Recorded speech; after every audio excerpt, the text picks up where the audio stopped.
Bismillahirrahmanirrahim. Assalamu alaikum und herzlich willkommen, liebe alle, die ihr euch so zahlreich auf Zoom dazugeschaltet habt. Wir sind inzwischen fast 150 Menschen, MashaAllah, was wir niemals erwartet hätten. Schön, dass ihr dabei seid und herzlich willkommen.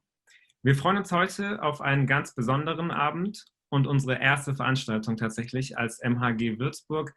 Wir haben uns erst Mitte des Jahres gegründet, unter anderem mit dem Ziel, auch solche spannenden und schönen Vorträge mit nach Würzburg zu holen. Und das ist unser erster Beitrag dazu. Tatkräftig unterstützt wurden wir im Vorfeld von unseren wunderbaren Kooperationspartnern, der IMSU Aachen, der IJ, der Islamischen Jugend Aachen, der MHG Kassel und dem deutschsprachigen multinationalen Muslimkreis der DMMK Paderborn, die bei der Organisation mit angepackt haben, sodass wir diesen Vortrag Alhamdulillah organisieren konnten. Und besonderer Dank auch an dieser Stelle an die MSH Hamburg, die uns finanziell unterstützt hat. Zu Premieren wie denen heute gehört natürlich auch immer ein besonderer Gast und Redner. Und diesen haben wir heute in Amin Lusif, der uns die Ehre erweist. Barakallahu fiq. Amin Lusif ist ein muslimischer Psychologe und Psychotherapeut sowie Familientherapeut und muslimischer Seelsorger. Aktuell ist er niedergelassen in Wuppertal und einer seiner Schwerpunkte, und daher kennen ihn wahrscheinlich auch schon einige von euch, ist Islam und kultursensible Beratung und Psychoedukation, das heißt Aufklärung über psychische Krankheiten, was ihn zu einem der Vorreiter in diesem Feld in Deutschland macht, der MashaAllah wie kein zweiter über Social Media unter dem leicht einzuprägenden Namen Islam und Psychologie über dieses spannende Feld informiert und viele, viele Menschen erreicht. Und wir freuen uns ganz, ganz besonders, dass wir ihn heute in diesem Rahmen hier begrüßen dürfen. Er wird uns gleich einen Einblick geben in das Themenfeld Islam und Psychologie und dabei auch die Konzepte der Gesundheit und der Krankheit aus der sogenannten islampsychologischen Perspektive darstellen. Für alle, die noch nicht wissen, was das ist, wird das inshallah ein sehr lehrreicher Vortrag, von dem wir viel rausziehen können. Bevor es gleich losgeht, noch kurz der Hinweis, bitte schaltet eure Mikrofone aus und eure Videos aus, damit wir uns ganz auf den Vortrag konzentrieren können. Am besten aktiviert ihr auch gleich, ich werde die Bildschirmteilung beenden, die Sprecheransicht, weil Amin ein neues Gadget hat, bei dem die Folien in seiner Kamera zu sehen sind. Ihr habt über die Chat-Möglichkeit, über die Chat-Funktion die Möglichkeit, Fragen zu stellen. Bitte während des Vortrags Fragen, die zum aktuellen Thema sind, damit Amin sich auch direkt darauf beziehen kann. Alle anderen Fragen können wir gerne am Ende in der halbstündigen Diskussionsrunde nochmal behandeln. Nach etwa 45 Minuten wird es eine Pause geben, damit wir kurz durchschnaufen können. Und der Vortrag wird, was euch Zoom sicher schon vermeldet hat, aufgezeichnet, damit auch unsere Geschwister profitieren können, die heute nicht dabei sind. Genau, genug der einleitenden Worte. Nochmal herzlich willkommen und Assalamu alaikum, Amin. Wa alaikum assalam wa rahmatullahi wa barakatuh. Vielen lieben Dank für die warme und sehr nette Begrüßung und Einführung. Auch von mir nochmal ein ganz liebes herzlich willkommen heute zu dem Vortrag. Und mir ist auch ganz wichtig, dass es nicht nur ein Monolog ist, sondern auch ein Austausch. Deswegen habe ich auch den Chat geöffnet, rechts in meiner Ansicht, und kann auch direkt sehen, wenn eine Frage genau zum Thema ist. Ja, ich bin sehr dankbar dafür, dass ich heute diesen Vortrag auch machen darf, und bin wirklich stolz, auch als Student und also als ehemaliger Student und als auch Muslim zu sehen, wie aktiv die muslimische Community gerade auch an den Hochschulen ist und an vielen, vielen weiteren Orten, und dass wir versuchen, positive Beiträge zu setzen. Und aus diesem Grund, und das war mir auch ganz wichtig, ist es, dass die ganzen Einnahmen, Spenden und so weiter alles für diesen Vortrag auch komplett zu 100% in ein soziales Projekt, was ich gleich kurz vorstellen werde, fließen wird. Genau, also, das muss ich auch kurz schauen, das ist hier auch von der Technik her, genau. So, Gesundheit und Krankheit, ein islampsychologischer Blick. Und einige kennen mich ja wahrscheinlich von Islam und Psychologie auf Instagram und Facebook, und ich habe auch eine Podcast-Seite. Wenn da einfach Interesse ist an Vorträgen oder anderen Sachen, kann man sich da noch ein bisschen weiter informieren. Und worum soll es heute ganz primär gehen? Ich werde einmal zwei soziale Projekte kurz vorstellen. und dann darüber sprechen, was heißt eigentlich Gesundheit und Krankheit und wie man sich dem Ganzen aus psychischer Perspektive nähern kann und auch aus spiritueller Perspektive und wie auch psychische Erkrankungen aussehen können, wie man sie potenziell auch behandeln kann, aber auch welche spirituellen Krankheiten gewissermaßen gesehen werden. Und dann, wenn wir es zeitlich schaffen, würde es mich sehr freuen, wenn wir noch die goldenen 7 besprechen. Das sind die 6 Grundbedürfnisse nach Professor Sachse, plus natürlich islamische Aspekte und dann eine ganz grobe Zusammenfassung. Ja, normalerweise stelle ich mich nicht am Anfang vor, aber gerade bei so Online-Formaten und gerade wenn ich auch gleich über soziale Projekte spreche, ist es wichtig für die, die mich nicht kennen, wer bin ich überhaupt? Ich heiße eben Emin Nusif, Psychologe, Psychotherapeut, muslimischer Seelsorger, habe einen deutsch-algerischen Hintergrund, bin verheiratet und auch stolzer Mädchenpapa, Alhamdulillah, seit 3 Monaten, möge Allah die Kleine segnen und schützen. Und genau, habe in Düsseldorf studiert, meinen Bachelor und meinen Master gemacht und dann in Bochum die Psychotherapeutenweiterbildung.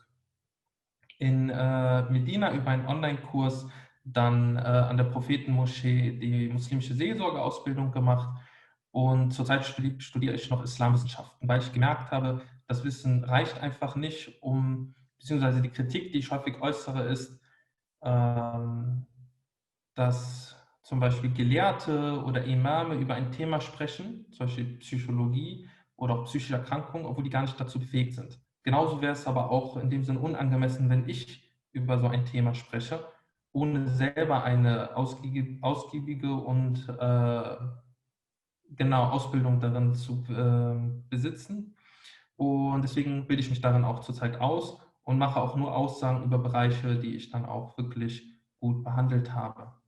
Ansonsten mache ich halt noch Vorträge in Deutschland und im Ausland und auch Seminare und habe halt in Wuppertal meine Privatpraxis und genau, mache auch Online-Beratung und Therapie.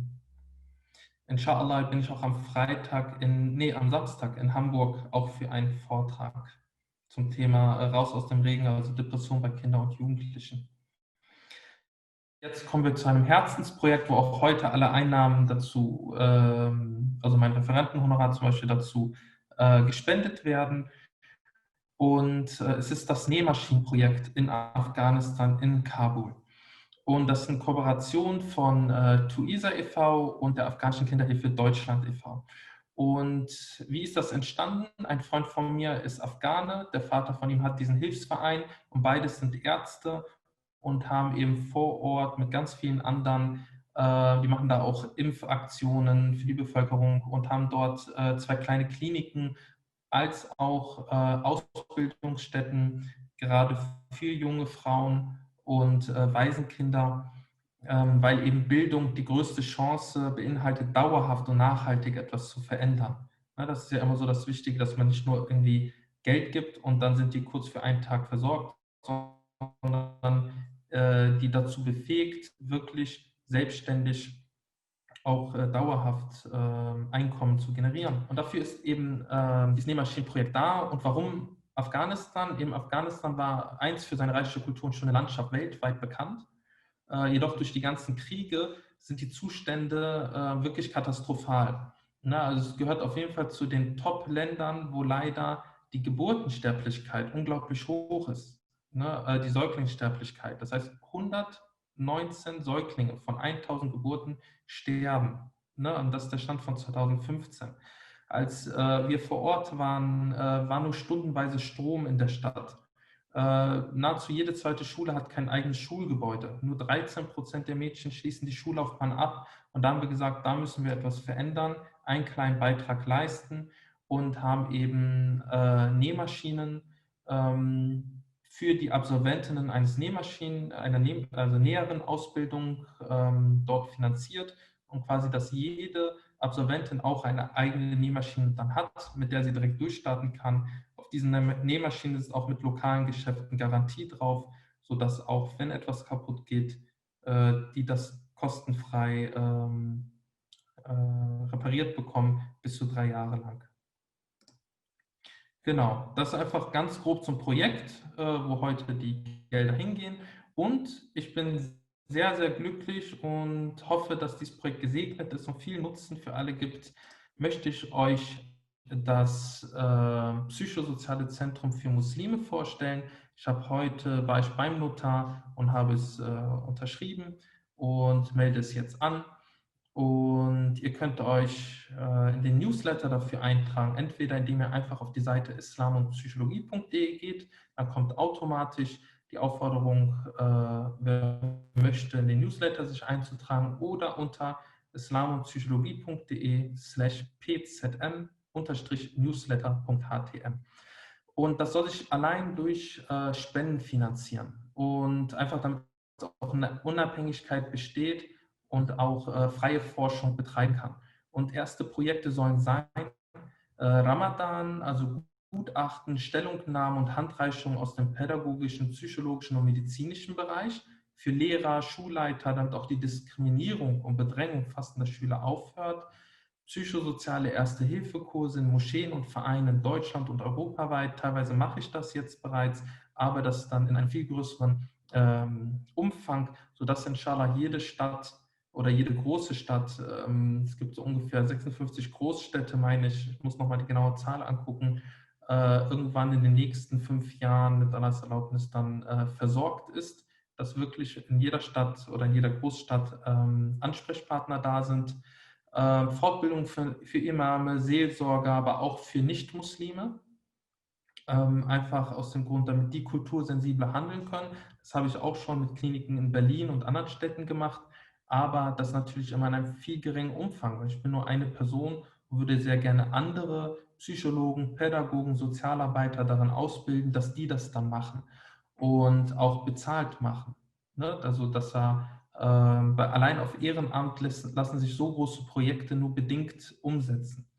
Und mir ist auch ganz wichtig, dass es Beratungen und Therapien vor Ort in Wuppertal und je nach Spendenaufkommen dann auch in ganz vielen Städten möglich sind, aber natürlich auch online und per Telefon. Ne, weil mich erreichen gerade immer mehr Leute aus Schweiz, aus Österreich, aus dem gesamten deutschen Bundesgebiet. Und das wäre natürlich toll, wenn die alle irgendwie versorgt werden können, weil ich schaffe es zeitlich nicht und das würde mich sehr freuen. Und es gibt einen schönen Hadith, eine Überlieferung von Mohammed, Friede sei auf ihm. Wer einen Gläubigen eine Sorge von den Sorgen dieser Welt nimmt, dem wird Allah eine Sorge von den Sorgen des Tages des Gerichts nehmen. Und wer einem Menschen im Bedrängnis Erleichterung verschafft, dem wird Allah in dieser Welt und im Jenseits Erleichterung verschaffen. In dem Sinne würde es mich sehr freuen, wenn ihr bei dem Newsletter euch eintragen würdet. Inshallah hoffe ich, dass in den nächsten 2, 3 Wochen, wenn auch die Gemeinnützigkeit und alles durch ist, dann auch Spenden generiert werden können oder dass ihr das im Familien- und Bekanntenkreis weiterteilen würdet. So, warum ist dieses Thema eigentlich so wichtig? Wir sind jetzt, glaube ich, um die 170 Leute, sagen wir mal 150 Leute, ne, hier in dem Vortrag.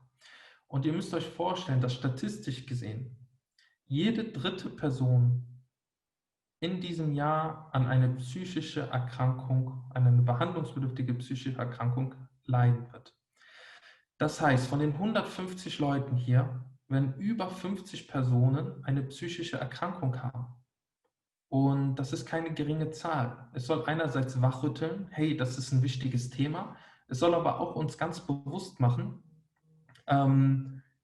es ist auch was Normales gewissermaßen. Es kann jeden von uns treffen und sollte halt kein Tabu mehr sein. Und dazu möchte ich beitragen, eben aufklären. Und ich möchte mit euch gerne sowohl die psychische, die körperliche als auch die spirituelle Komponente gemeinsam betrachten. Normalerweise gehen wir in der Psychologie nur von einem biopsychosozialen Modell aus und aus islamischer Sicht würden wir dann ein spirituell biopsychosoziales Modell anwenden bei der Erklärung und Behandlung von Erkrankungen. Und Psychologie ist dabei gar keine neue Wissenschaft, auch im islamischen Kontext, sondern bereits sehr alt und weit verbreitet gewesen. Nur dieses Wissen ist teilweise verloren gegangen. Ich möchte da zum Beispiel Abu Zaid al-Bachi aus dem 9. Jahrhundert anführen. Hier sind ein paar Buchempfehlungen, denen es interessiert.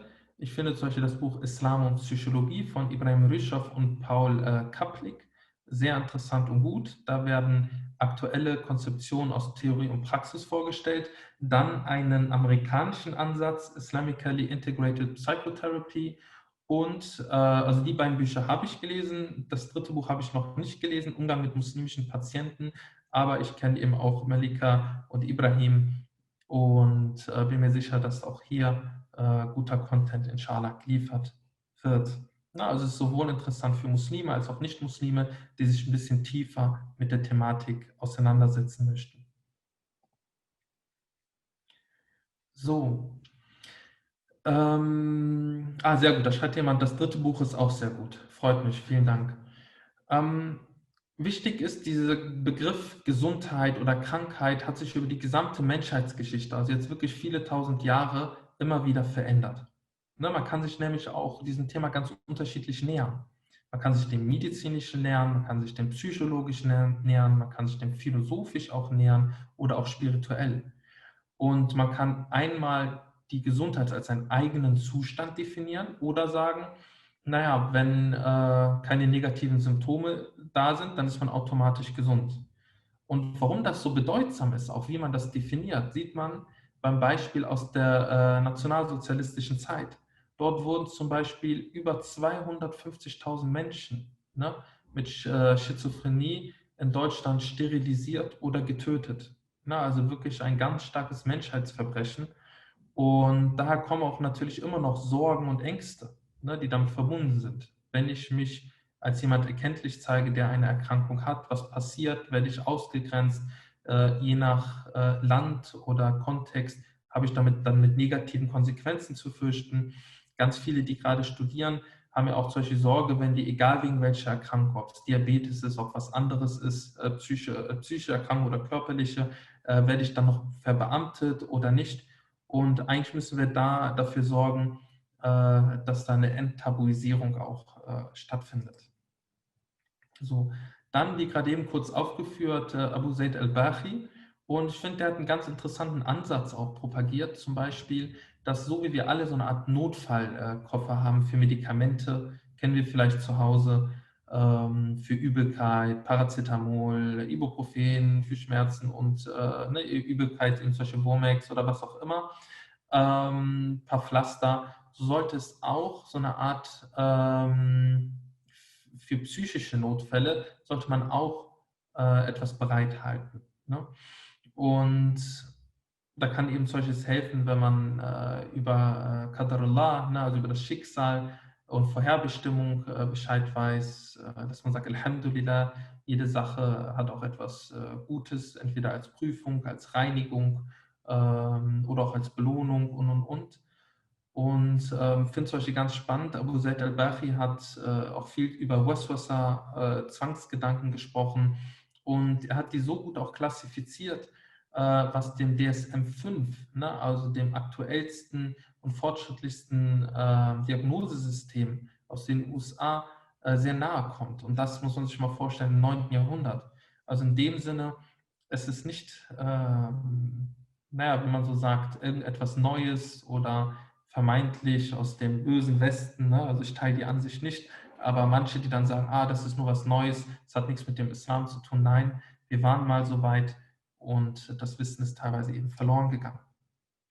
Und das sieht man auch daran, dass tatsächlich ganze Krankenhäuser, Kliniken oder zumindest Abteilungen für psychisch erkrankte Menschen gab, zum Beispiel in Bagdad, Damaskus, Aleppo, Kairo, Granada, Valencia oder Sevilla. Und da sieht man auch einfach, dass wir da schon viel weiter waren. Okay, was bedeutet eigentlich psychische Gesundheit? Nun, die klassische Definition ist, es ist ein Zustand des Wohlbefindens, in dem eine Person ihre Fähigkeiten ausschöpfen, die normalen Lebensbelastungen bewältigen, produktiv arbeiten und etwas zu ihrer Gemeinschaft beitragen kann. In dem Sinne wird psychische Störung so definiert, das sagt, es umfasst ein breites Spektrum von Problemen mit unterschiedlichen Symptomen, sind jedoch im Allgemeinen durch eine Kombination von gestörten Gedanken, Emotionen, Verhaltensweisen und Beziehungen zu anderen gekennzeichnet. Und als Beispiel sind solche Depressionen, Angstzustände, soziale Verhaltensstörungen bei Kindern, bipolare Störungen oder auch Schizophrenie. Und Alhamdulillah, viele dieser Störungen können auch erfolgreich behandelt werden. So, die Frage ist jetzt, und das haben wir ja auch gerade eben ein bisschen schon angesprochen und hier von der Uni Bochum, vom Professor Markgraf, der auch viel zur positiven Psychologie forscht und beiträgt, können wir einmal Gesundheit, so hat man das früher gesehen, eher kategorial sehen. Entweder ist man gesund oder man ist krank. Oder man kann es eindimensional sehen. Man ist von gesund irgendwann, bis man krank wird.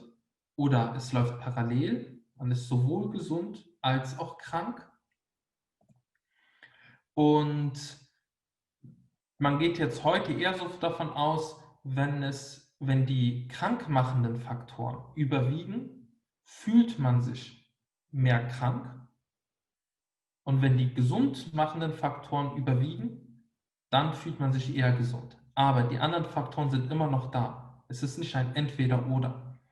Das heißt, auch wenn ich zum Beispiel psychisch erkrankt bin, kann ich mich immer noch in anderen Bereichen der Psyche immer noch fit und gesund fühlen oder auch im körperlichen Bereich. Häufig ist aber auch eine Kombination vorhanden. Das heißt, zum Beispiel, wenn ich eine Erkältung habe, hat es auch Auswirkungen auf meine psychische Befindlichkeit. Wenn ich zum Beispiel kennt ihr alle, vielleicht mit einer Erkältung im Bett liegend, dann bin ich nicht so fit, auch psychisch, bin vielleicht etwas niedergeschlagen oder sogar auch spirituell kann mich nicht so motivieren, aufzustehen für das Gebet. So, und ganz oft sprechen wir immer darüber, was ist psychisch krank. Und mit euch würde ich gern die sogenannte P-Skala, nämlich die positive psychische Gesundheitsskala, besprechen. Und ich werde euch gleich ein paar Aussagen vorlesen und prüft mal, ob ihr dem zustimmen könnt, also mit einem Ja antworten könnt. Oder ob es eher ein Nein ist. Ich genieße mein Leben. Eher ein Ja oder eher ein Nein. Ich bin oft unbeschwert und gut aufgelegt. Eher ein Ja oder eher ein Nein. Alles in allem bin ich zufrieden mit meinem Leben. Eher ein Ja oder eher ein Nein. Im Allgemeinen bin ich zuversichtlich. Eher ein Ja oder eher ein Nein. Es gelingt mir gut, meine Bedürfnisse zu erfüllen. Eher ein Ja oder eher ein Nein. Vieles, was ich tue, macht mir Freude. Eher ein Ja oder eher ein Nein. Ich fühle mich dem Leben und seinen Schwierigkeiten gut gewachsen. Eher ein Ja oder eher ein Nein. Ich bin in guter körperlicher und emotionaler Verfassung. Eher ein Ja oder eher ein Nein. Ich bin ein ruhiger, ausgeglichener Mensch. Eher ein Ja oder eher ein Nein. Und umso mehr Ja-Antworten ihr habt, manchmal ist es auch weder ein Ja noch ein Nein, aber dann ist es zumindest keine Ja-Antwort. Dann, also umso mehr Ja-Antworten habt, umso psychisch gesunder seid ihr. Und manche erschreckt es dann und sagen, oh Gott, ich habe keine Ja's oder ganz wenige Ja's nur.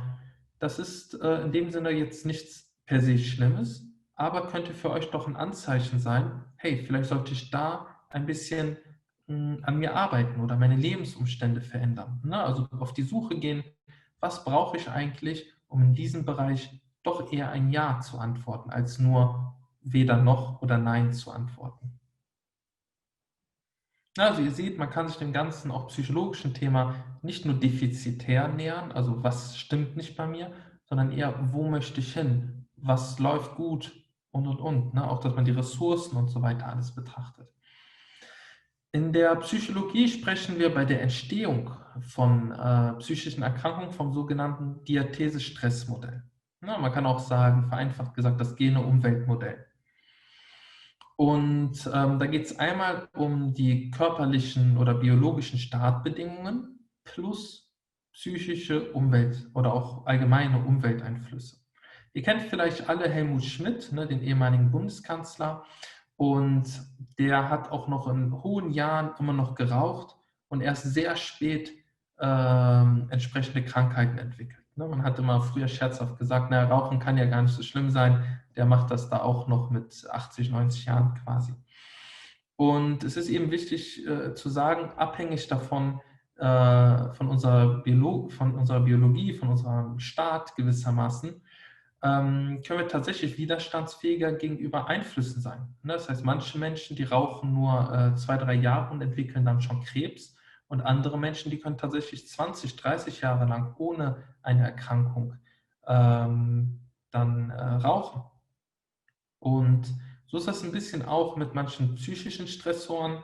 Also zu den psychischen Stressoren gehören eben unter anderem Zeitdruck, in der Nähe von Fabriken oder Straßen zu wohnen, finanzielle Nöte, je nachdem, welche Menschen um uns herum sind, ob das eher belastende Menschen sind oder unterstützende Menschen, ob wir die Möglichkeit haben zu reisen oder oft umziehen mussten, was auch ein Stressor sein kann, ob wir Sport machen, ob wir in einer Partnerschaft leben, einer zufriedenstellenden Partnerschaft oder einer unzufriedenstellenden, ob wir Suchtmittel konsumieren, ob wir irgendwelche anderen Erkrankungen haben und ganz wichtig halt auch, ob unsere Grundbedürfnisse befriedigt sind und natürlich Lernerfahrung, ne? Weil wir können ja ganz unterschiedlich auch bewerten, dass möglicherweise der eine sagt, naja, Armut war jetzt nie so problematisch, ich konnte trotzdem meine Bedürfnisse befriedigen, oder für jemand anderes war die Erfahrung von Armut sehr beschämend und sozial ausgrenzend. Ne? Also nicht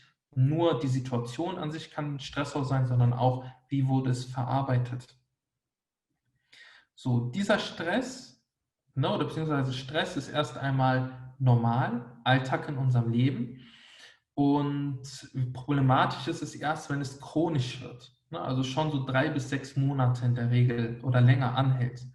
Und wenn es dann zu dieser chronischen Stresshormonausschüttung kommt, das kann dazu führen, dass wir in dieser ständigen Alarmbereitschaft sind, ganze Zeit angespannt sind, und das führt eben dazu, dass auch unsere Organe schlechter durchblutet werden, wir ein geschwächtes Immunsystem bekommen können, wir Schlafstörungen bekommen können, Hauterkrankungen, psychische Erkrankungen, sogar Diabetes, ne, weil das auch auf die Insulinproduktion und so weiter oder auch Verarbeitung einen Einfluss nehmen kann. Also in dem Sinne hat Stress ganz, ganz umfängliche Auswirkungen. Und mit diesem Wissen kann man da eben aber auch gucken, was kann helfen, damit man solche Erkrankungen ein bisschen eindämmen kann. Und dazu gehört eben zum Beispiel Sport, was bei einigen psychischen Erkrankungen wirklich teilweise so gut wirken kann wie Psychotherapie oder wie eine medikamentöse Behandlung. Ja, und das ist vielleicht ein guter Ratschlag an Menschen oder die ihr nicht zu einer Therapie zum Beispiel bewegen könnt. Vielleicht könnt ihr sie aber dazu motivieren, Sport zu machen. Ja, also das schon mal nicht als Ersatz, aber als schon mal ein Beginn einer Unterstützung, inshallah. Was natürlich umso bitterer ist, dass aktuell durch die Corona-Bestimmungen so massive Einschränkungen auch im Freizeit- und Sportbereich da sind. Also ich gehe davon aus, dass wir eine ganz, ganz große Welle von psychischen Erkrankungen noch vor uns haben oder bereits damit gestartet haben. Also, psychische Erkrankung, was versteht man jetzt darunter? Ne, und unter einer psychischen Störung versteht man eine deutliche Abweichung von der gesellschaftlichen oder medizinischen Normvorstellung psychischer Funktion. Ne, betroffen sind das Denken, das Fühlen, die Wahrnehmung sowie auch meist das Verhalten. Die betroffene Person selbst als auch die Umwelt können darunter leiden. Also dieser Leidensfaktor ist ganz wichtig. Ne, wenn kein Leid vorhanden ist, sprechen wir normalerweise nicht von einer psychischen Störung. Also wir können jetzt nicht einfach jemand sagen, ach ja, der ist hier abweichend von der Norm und jetzt deswegen verpassen wir dem mal einfach eine psychische Störung. Nein, ganz wichtig ist auch der Leid- und der Schadensfaktor. Wenn wir uns mal so angucken, ne, wie das in Deutschland verteilt ist, je nach Land sind die Störungen ein bisschen unterschiedlich verteilt von der Prozentanzahl, aber trotzdem ungefähr immer ein Drittel. Wir sehen, dass am häufigsten Angststörungen sind, also wirklich innerhalb von einem Jahr 15 bis 16% an einer Angststörung leiden. Ne? Wenn man sieht, hier 11% Alkoholstörung, an einer Depression 8%, ne? Und das ist eine Menge. Das ist also ein bisschen weniger als jeder Zehnte. Dann gibt es natürlich noch die Zwangsstörung, die ich heute sehr wichtig finde, wenn wir die ansprechen, gerade wegen Westwasser, Einflussdrohung und so weiter. So, was wichtig auch ist, weil viele Leute heute auch mit Migrationshintergrund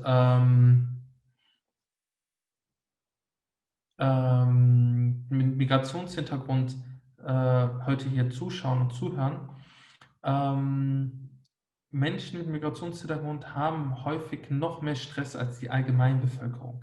Sie haben mehr Schwierigkeiten durch Ausgrenzung in der Schule, bei der Jobsuche, bei Wohnungssuche und haben dadurch auch mehr Belastungen und können deswegen auch häufiger an psychischen Erkrankungen leiden. So, schauen wir uns mal verschiedene Störungsbilder an. Einmal aus einer psychologischen Perspektive und danach aus einer Kombination auch mit spiritueller Perspektive. So, mir ist wichtig nochmal zu betonen, wir sprechen nicht von Depressiven, sondern von Menschen mit Depression, weil der Mensch besteht noch aus viel mehr außer der Depression. Ja, ich finde das eher einen abwertenden, bewertenden und vereinnahmenden Ausdruck. Auch selber, wenn man von Depressionen betroffen ist, fände ich das unschön, wenn man sagt, ich bin depressiv, ne? Sondern eher, also ich bin ja nicht die gesamte Erkrankung, sondern ich habe depressive Symptome oder ich habe eine Depression. Hier fragt jemand, gibt es eine Quelle für die Aussage mit dem erhöhten Stress bei Personen mit Migrationshintergrund? Ja. Ich muss schauen, ob ich das auf meiner Homepage in dem Artikel dazu geschrieben habe oder nicht. Ich meine schon.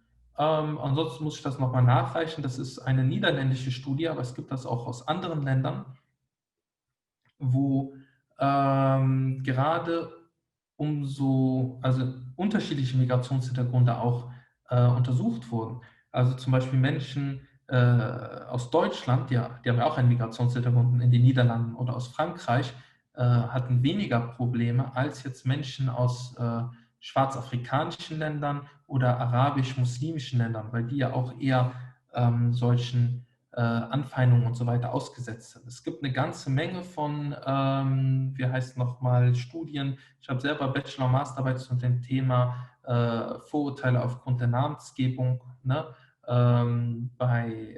Möglicherweise also dort ganz viel auch gesammelt. Also wenn da wirklich Wunsch ist, hier schreibt auch jemand, es gibt viele britische Studien auch zu dem Thema. Also das ist schon sehr bekannt. Aber wenn dann nochmal der Wunsch besteht, explizite Studiennamen, ich versuche immer einen Mix zu machen, dass die Leute den Vortrag interessant finden, aber ohne alle Details noch tiefer reinzugehen, damit es nicht ein reiner Fachvortrag für Psychologen oder Kliniker wird. Genau. Gucken wir uns mal an, die Kriterien einer Depression. Ja, und ihr seht da diesen roten Kreis und den blauen Kreis. Und wichtig ist, dass die Symptome über 2 Wochen am Stück an den meisten Tagen vorhanden sein müssen. Also nur weil man jetzt 2, 3 Tage niedergeschlagen ist und schlecht schlafen kann, würden wir noch nicht von einer Depression sprechen. Aber wenn 2 Wochen lang zum Beispiel ein verminderter Antrieb und der Verlust von Interesse und Freude da ist, plus Schuldgefühle, Wertlosigkeitsgefühl und Schlafstörungen, dann sollte man auf jeden Fall mal zum Arzt gehen oder zum Psychotherapeuten, um das genauer zu prüfen. Ja, oder die Kombi von einer depressiven Stimmung, das heißt so einer traurigen, niedergeschlagenen Stimmung plus Suizidgedanken und Konzentrationsstörung und wieder diese Motivationslosigkeit, dann sind das auch stark Hinweise auf eine Depression. Und Appetitminderung oder auch Appetitsteigerung können solche auch weitere Signale sein, Symptome sein. Und hier kommen wir auch zu einem wichtigen Punkt. Wenn ich keinen Antrieb mehr habe oder einen stark reduzierten Antrieb, also teilweise sogar Schwierigkeiten habe, auf meine Körperhygiene zu achten, weil ich so fix und fertig einfach bin, schon vom Leben, von meiner Psyche her. Und dann fallen mir natürlich alle möglichen Sachen schwer. Ich habe Schwierigkeiten einzukaufen, ich habe Schwierigkeiten aufzustehen teilweise und jetzt kommen wir zu dem spirituellen Aspekt, ich habe auch in der Regel Schwierigkeiten dann, die Gebetswaschung zu machen, um mich an die Gebete zu halten. Also ganz viele Menschen mit solchen psychischen Erkrankungen sind so vom Leben überfordert, dass teilweise auch die Ibadah, ne, die religiös-rituellen Handlungen auf der Strecke bleiben. Und wie kann man jetzt unterscheiden, was ist schwacher Iman, was ist psychische Erkrankung und so weiter? Indem man schaut, was bekomme ich in meinem Leben hin und was nicht. Wenn alles super läuft, ich treffe mich mit meinen Freunden, ich habe Spaß, Uni läuft, und, dann kommen wir, genau, also dann, und nur die Gebete schlecht laufen, dann haben wir, ich mache einmal kurz den Chat aus, also ihr könnt weiter reinschreiben, aber sonst bewegt sich das zu viel für mein äußeres Auge. Genau, also wenn alles super läuft und nur die spirituellen Aspekte, dann ist es eher ein Hinweis für Imanschwäche. Ja, weil alles läuft ja, alles kriegt man hin, man kann sich gut konzentrieren, kriegt seinen Alltag geregelt und. Aber wenn ich doch alles schwerfällt, ne, also ich kriege kaum hin, den Müll rauszubringen, mich mit Freunden habe ich auch keine Lust mehr zu treffen, ich versinke nur noch in YouTube und Netflix und ich kann mich halt nicht aufraffen für Koran lesen oder Dua zu machen oder islamisch oder Gebete, dann spricht das eben als ein Symptom von psychischen Erkrankungen. Und in dem Sinne sollte das eigentlich kultursensibel und religionssensibel mit beachtet werden. Weil die Leute machen sich unglaublich starke und schwere Vorwürfe, wenn die eben islamisch nicht mehr auf dem Niveau sind, wie sie vor der Erkrankung da waren. Und dann sagen die, Allah hat mich verlassen. Ich bin es nicht wert, dass Gott mir hilft. Ne? Da sind wir bei diesen Symptomen Schuldgefühle und Gefühle von Wertlosigkeit. Wenn ich Schlafstörungen habe, dann kann ich natürlich auch nicht zum Fajr aufstehen. Ne? Ist ja klar. Ne, es kann auch normal sein, dass man mal dann Suizidgedanken hat. Dann macht man sich nochmal vor, wie kann ich als Muslim denn Suizidgedanken haben? Wenn ich schlecht mich konzentrieren kann, dann habe ich auch Schwierigkeiten, vielleicht den Koran zu lesen oder mir den zu merken. Wenn ich negative und pessimistische Zukunftsperspektiven habe, dann denke ich nicht automatisch positiv von Allah, ne, sondern denke eher, okay, aber ich bin so schlecht, ich bin es nicht wert, später wird auch nur Schlechtes passieren. Und wichtig ist, dass hier eine Kombi eben auch aus Biologie stattfindet. Unser Gehirn ist sehr effizient. Wenn wir über mehrere Monate uns schlecht geht, dann spart unser Gehirn gewissermaßen die Glückshormone ein. Der sagt, oh super, brauchen wir hier nicht, also produziere ich mal davon weniger. Wenn dann etwas Freudiges passiert, haben wir gar nicht genug Hormone gewissermaßen, als dass wir das so richtig bewusst wahrnehmen. Das heißt, dann sagt jemand doch, ja schau doch mal, klappt doch super, du hast eine gute Note in der Uni oder du hast das und das geschafft. Und man so, ne? Oder das Gebet macht gar keine Freude, auch wenn man sich dahin stellt. Ja, weil die Glückshormone biologisch einfach gar nicht gesehen, also so gesehen gar nicht mehr aktiv sein können. Ne? Die erreichen die Schwelle der Weiterleitung gewissermaßen kaum noch. Und das ist eben wichtig, dass wir uns diese Erkrankung auch so betrachten.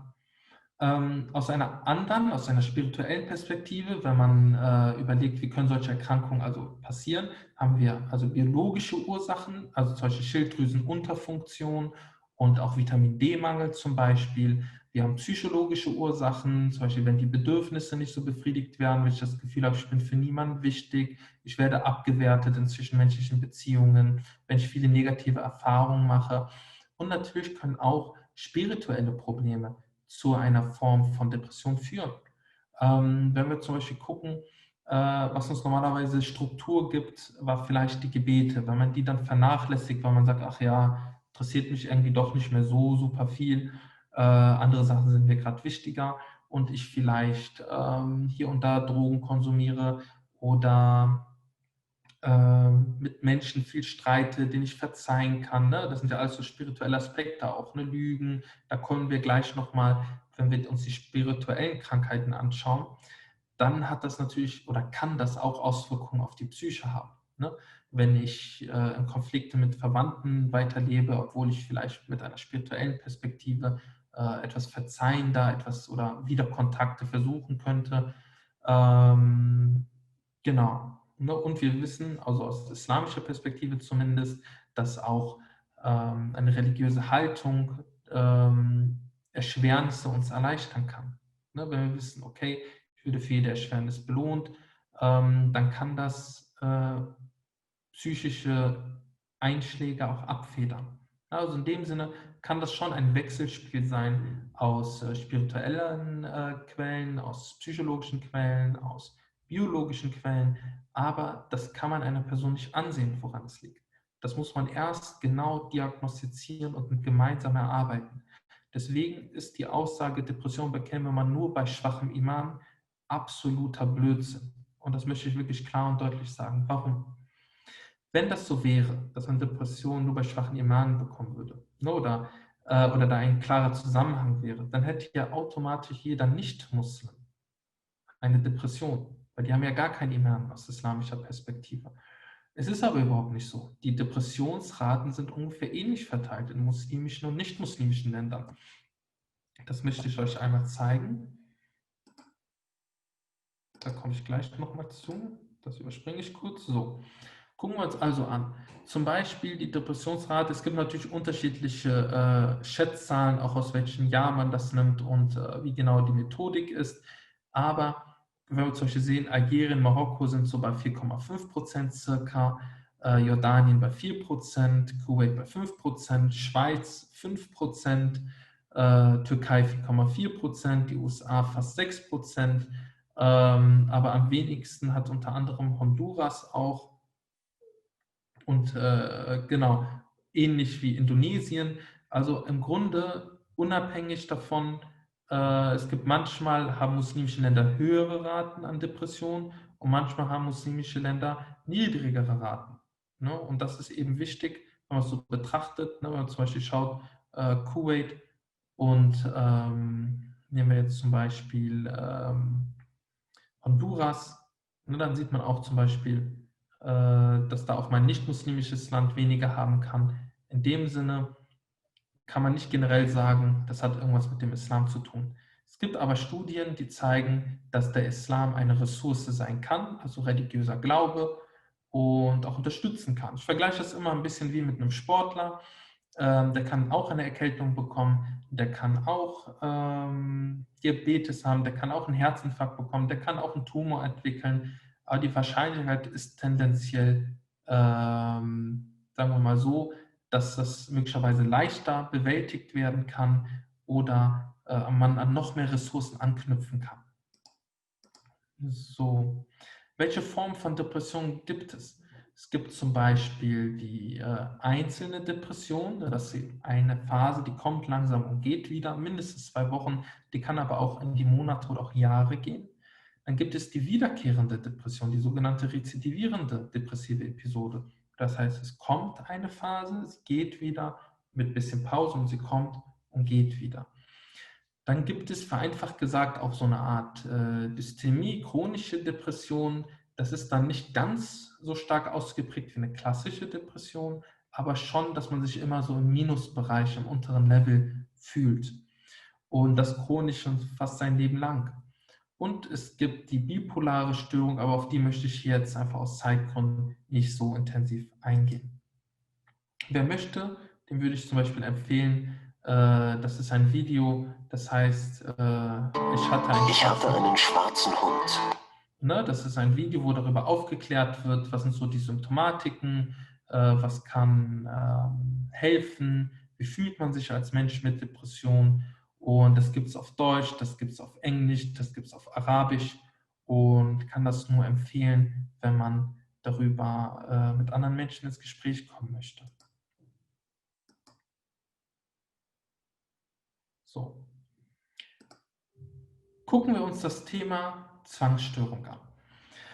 Und es gibt zum Beispiel wiederkehrende Zwangsgedanken oder auch Zwangshandlungen. Und was meint man damit eigentlich? Das sind so aufdringliche Ideen, Gedanken oder Bilder, die immer wieder in den Kopf kommen, obwohl man das überhaupt nicht möchte.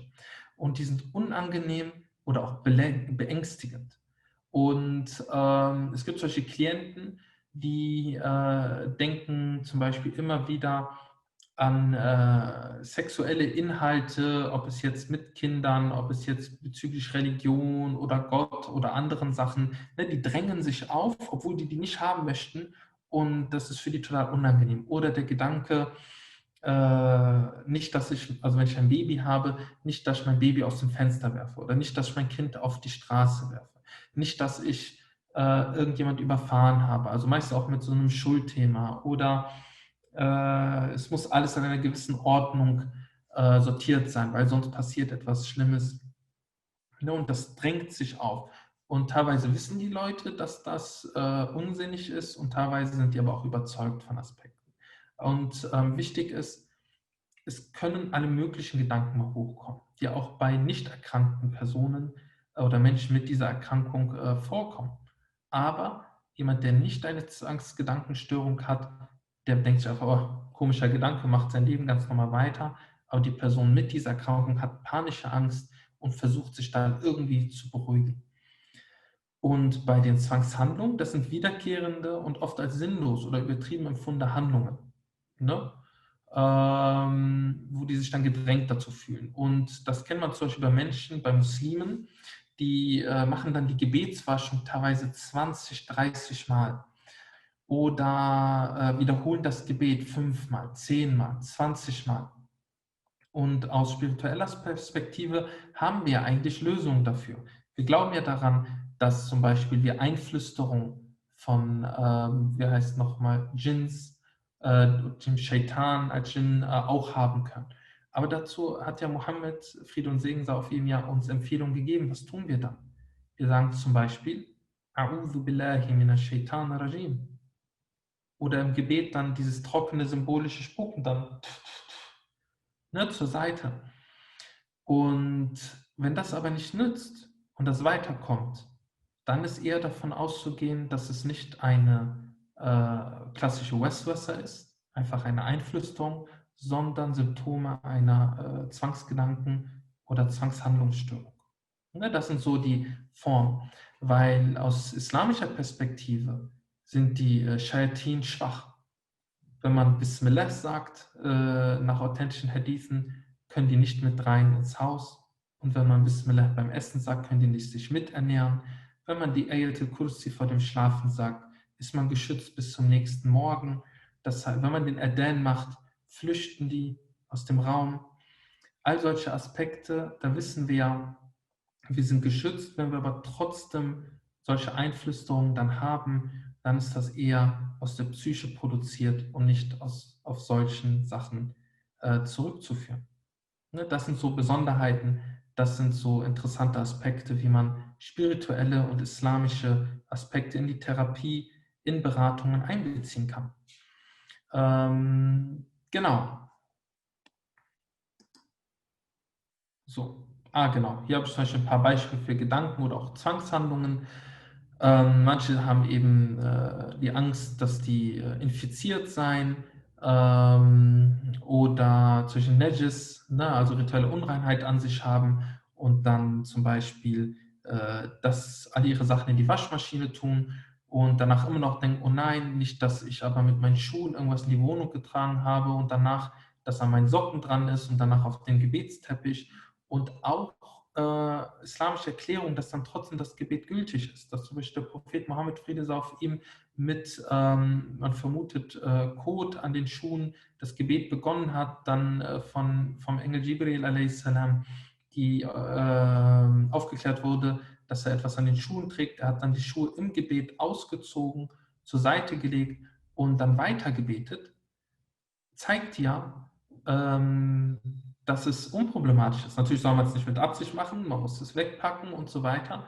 Aber wenn man das durch Unachtsamkeit, durch etwas, was man nicht weiß, passiert, ist das auch islamisch gesehen gar kein Problem. Aber solche Beruhigungen beruhigen solche Menschen nicht oder nur für einen ganz kurzen Moment.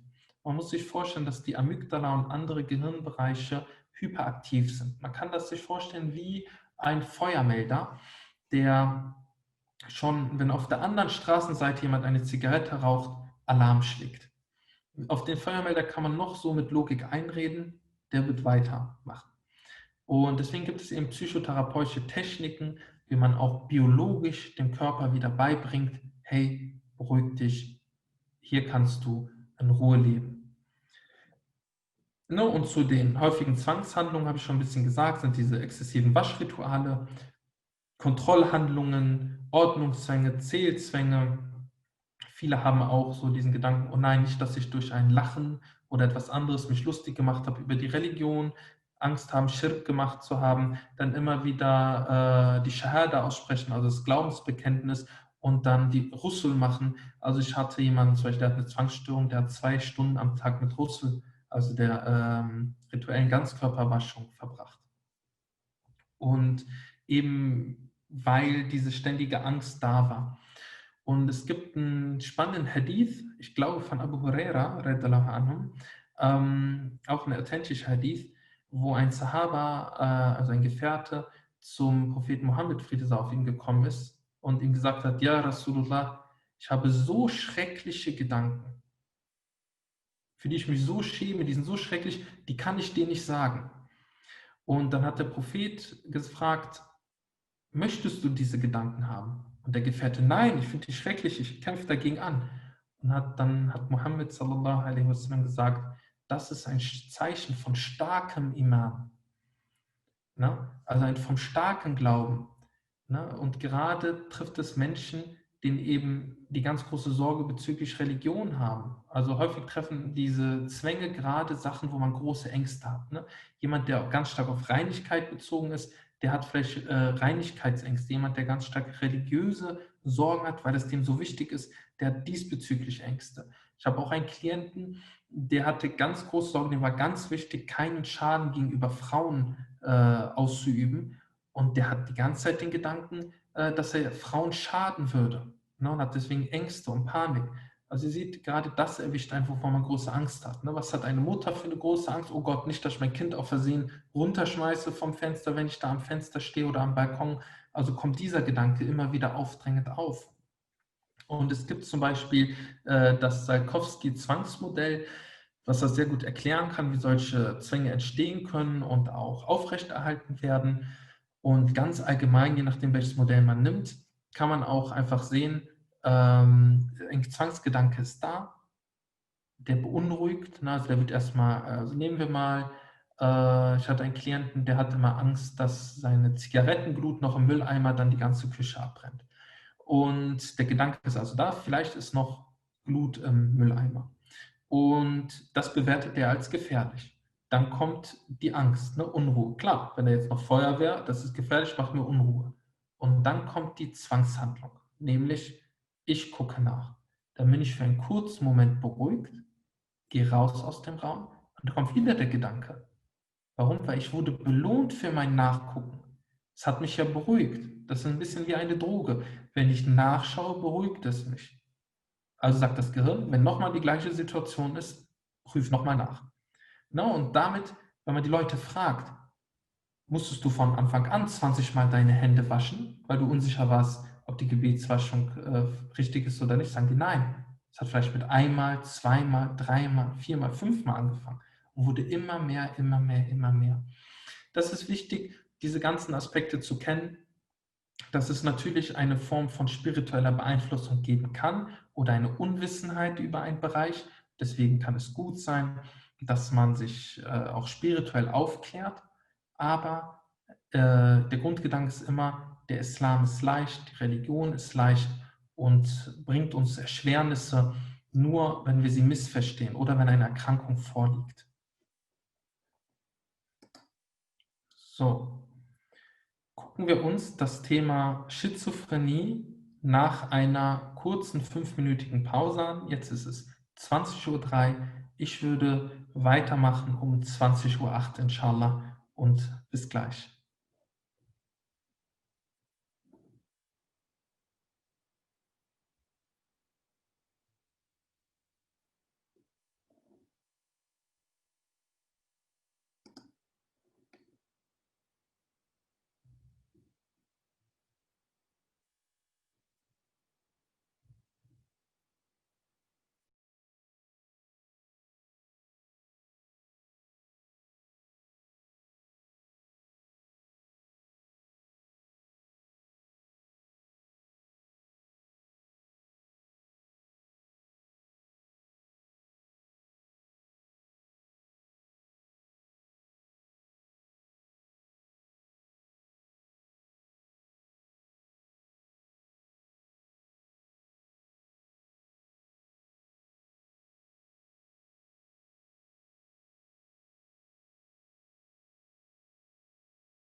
So, kommt langsam zurück, inshallah, zu der Sitzung, inshallah.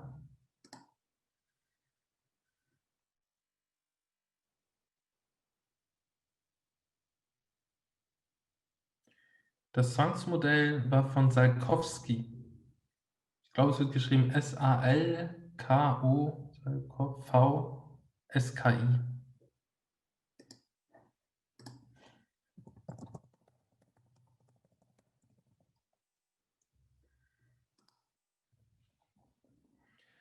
Okay. A'udhu billahi minash shaitanir rajim. Bismillahirrahmanirrahim. So, machen wir weiter. So. Also kommen wir zum Thema Schizophrenie.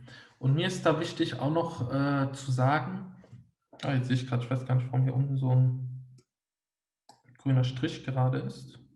Was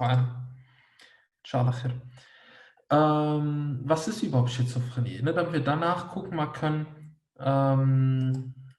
welche Missverständnisse gerade zu diesem Thema aus kultureller Perspektive bestehen.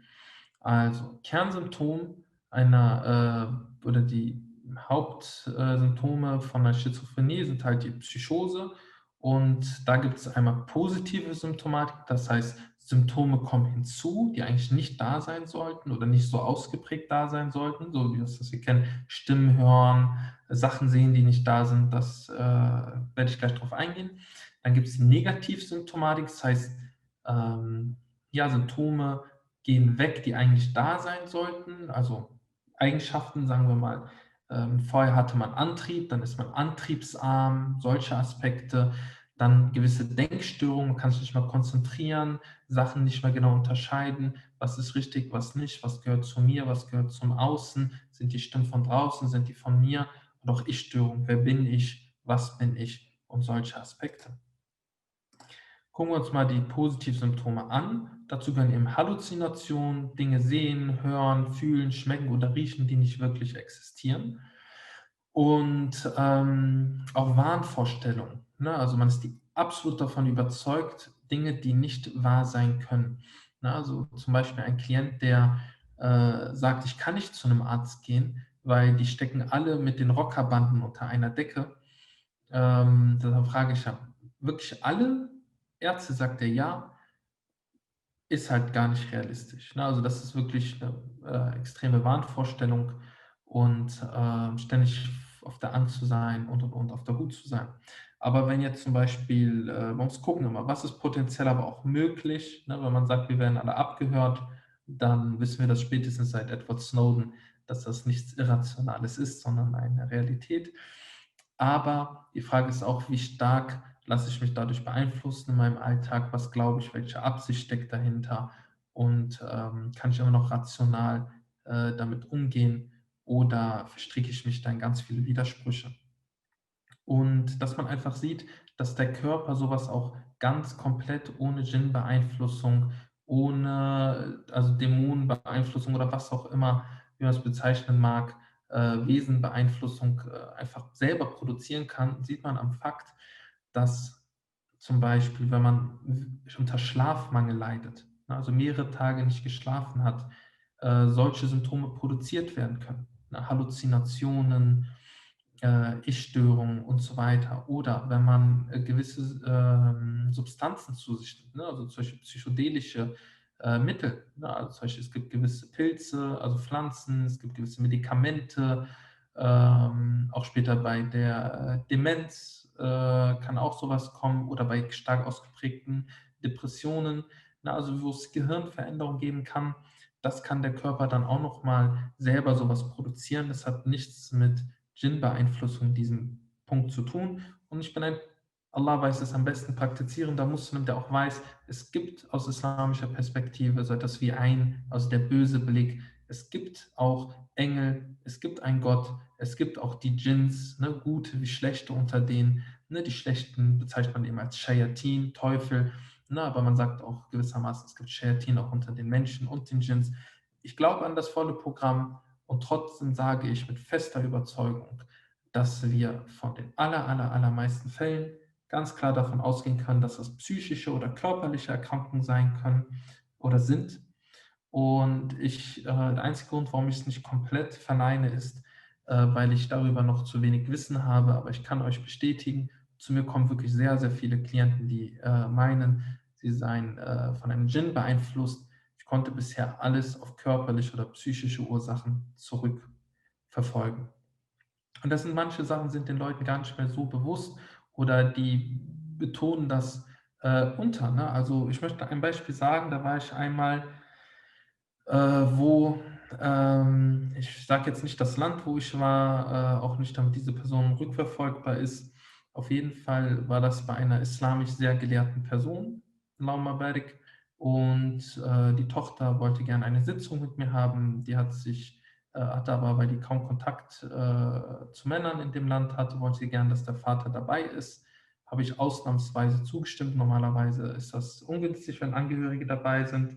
Wir konnten die Sitzung durchführen und häufig mache ich gegen Anfang oder gegen Ende, bitte ich um Erlaubnis, dass ich zum Beispiel Al-Fatiha, also die eröffnende aus dem Koran rezitiere, oder Ayat al-Kursi.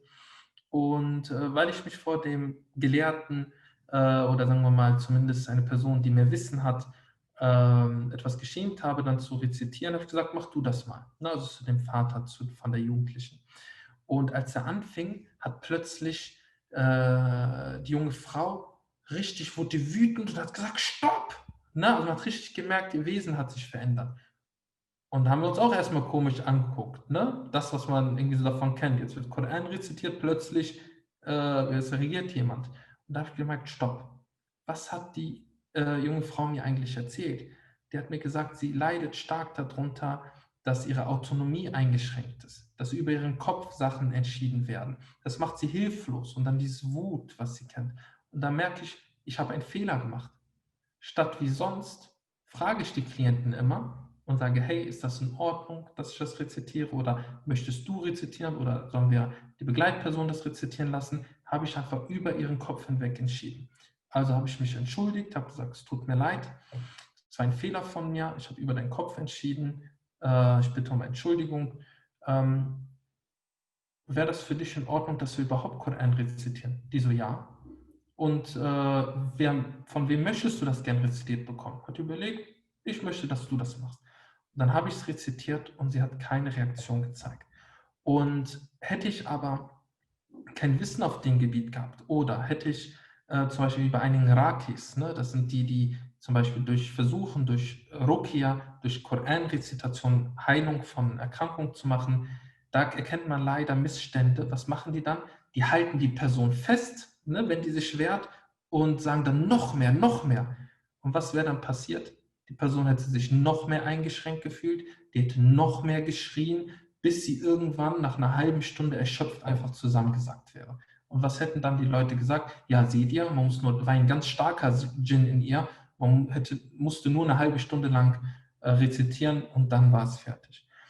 Also man muss sehr vorsichtig sein, wie man gewisse Symptome deutet, wie man sie auch missverstehen kann.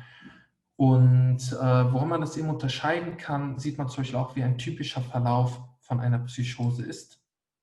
Wir sehen hier, dass eben die Plus-Symptomatik, das heißt eben dieses Wahnhafte, dieses ich sehe etwas oder höre etwas, was nicht da ist, langsam steigt, bis es einen Höhepunkt hat.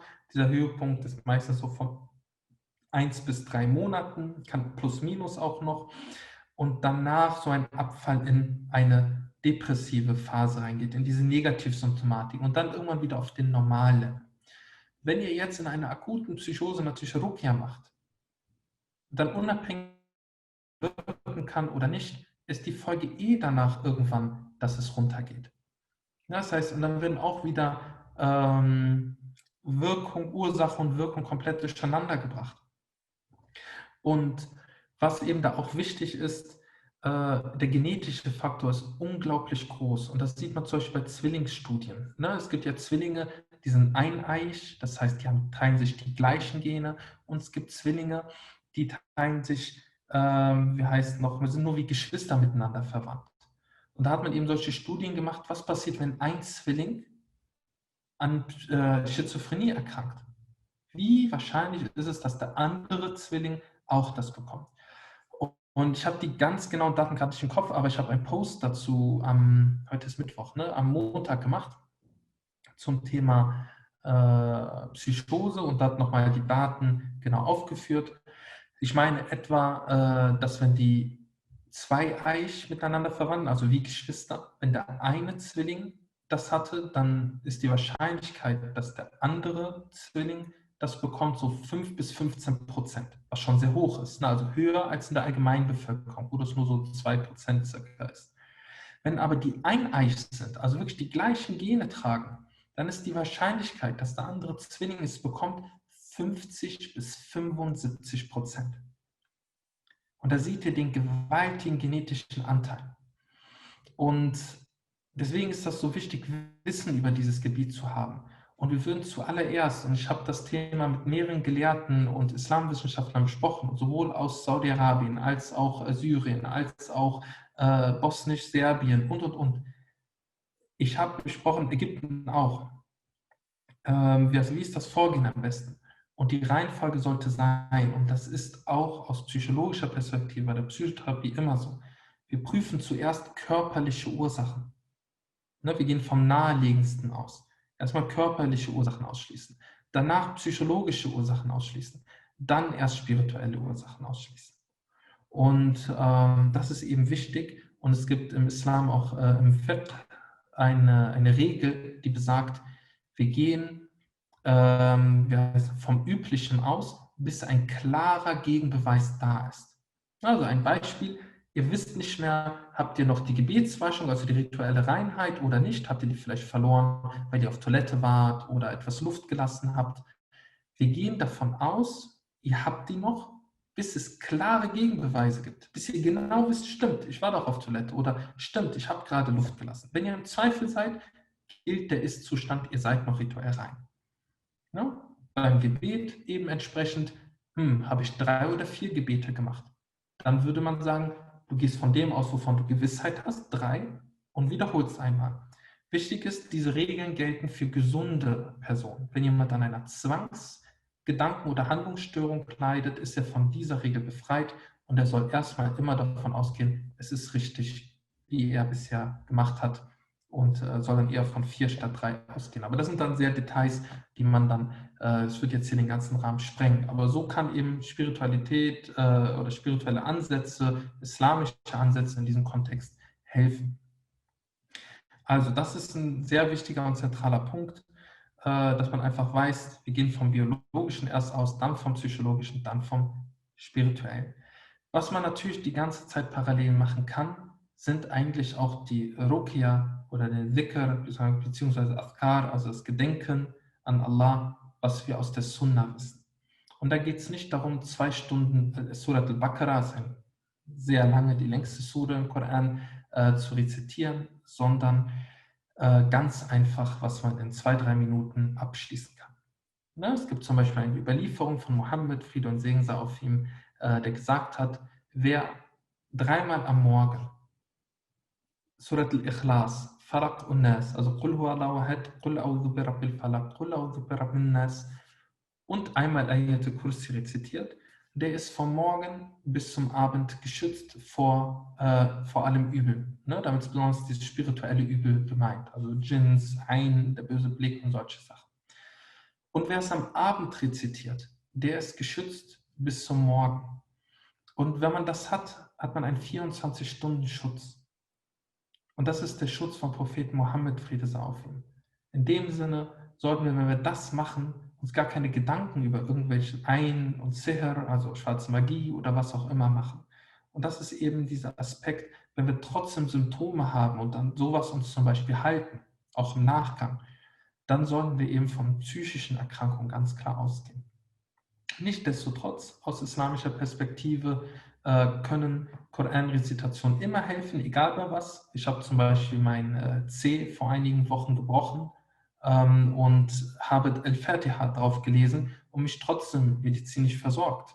Ne? Also in dem Sinne sage ich jetzt nicht nur, ich lese jetzt Al-Fatiha, ne, also die Eröffnende aus dem Koran, einfach, sondern ich kümmere mich auf verschiedenen Ebenen darum. Und das ist eben die Wichtigkeit, kein Ausschluss und immer als Unterstützung nochmal nutzen, inshallah. So, gibt natürlich ganz viele Sachen. Hier kennen wir nochmal einen Mythos, den habe ich vorhin einmal kurz angesprochen. Depression bekäme man nur bei schwachen Iman, hat verschiedene Bedeutungen. Hier nehmen wir es mal vereinfacht gesagt, als bekommen wir nur bei schwachem Glauben. Das ist also Quatsch. Es gibt biologische Ursachen, es gibt psychologische Ursachen und auch möglicherweise auch spirituelle Ursachen. Genau, dann zum Beispiel ein Mythos, der auch oft verbreitet ist. Wenn ich Allah habe, dann brauche ich keinen Therapeuten. Das ist natürlich auch Quatsch. Genauso kann man auch sagen, wenn ich Allah habe, brauche ich keinen Arzt. Wenn ich Allah habe, alles Mögliche, brauche ich keinen Mechaniker. Also wir können auch ein Werkzeug für Gott sein und Allah kann auch seine Schöpfung nutzen, um quasi Sachen auszuüben, obwohl er selber das natürlich in der Lage dazu wäre. Ne? Sondern vereinfacht es uns, dass wir aus der Schöpfung bereits Sachen nutzen können. Ne? Zum Beispiel Honig ist ein Heilmittel, Menschen können uns dabei unterstützen. Aus islamischer Perspektive würden wir aber immer sagen, am Ende kommt die Heilung und die Erlaubnis von Gott. Und auch aus der Sunna wissen wir, dass zum Beispiel, wenn Leute verletzt waren, dann haben eben medizinisch geschulte Personen die Leute versorgt. Man hat nicht nur immer Koran rezitiert. Genau. Das haben wir auch gerade besprochen. Für Halluzinationen und andere Wahnerscheinungen ist automatisch ein Djinn verantwortlich. Da haben wir gesehen, es gibt auch dort biologische Ursachen, Stoffwechselerkrankungen, auch zum Beispiel, wenn man eine Suchtproblematik hat, zum Beispiel Alkohol trinkt und wenn man dann plötzlich aufhört, ne, und man hat eine Alkoholerkrankung, dann kann es sogar passieren, dass dadurch man in ein Delir kommt, in eine starke Verwirrtheit. Das heißt, Hormoneinflüsse, also Hormoneinflüsse auch durch psychische Erkrankungen oder Mittel können natürlich auch Symptomatik hervorrufen.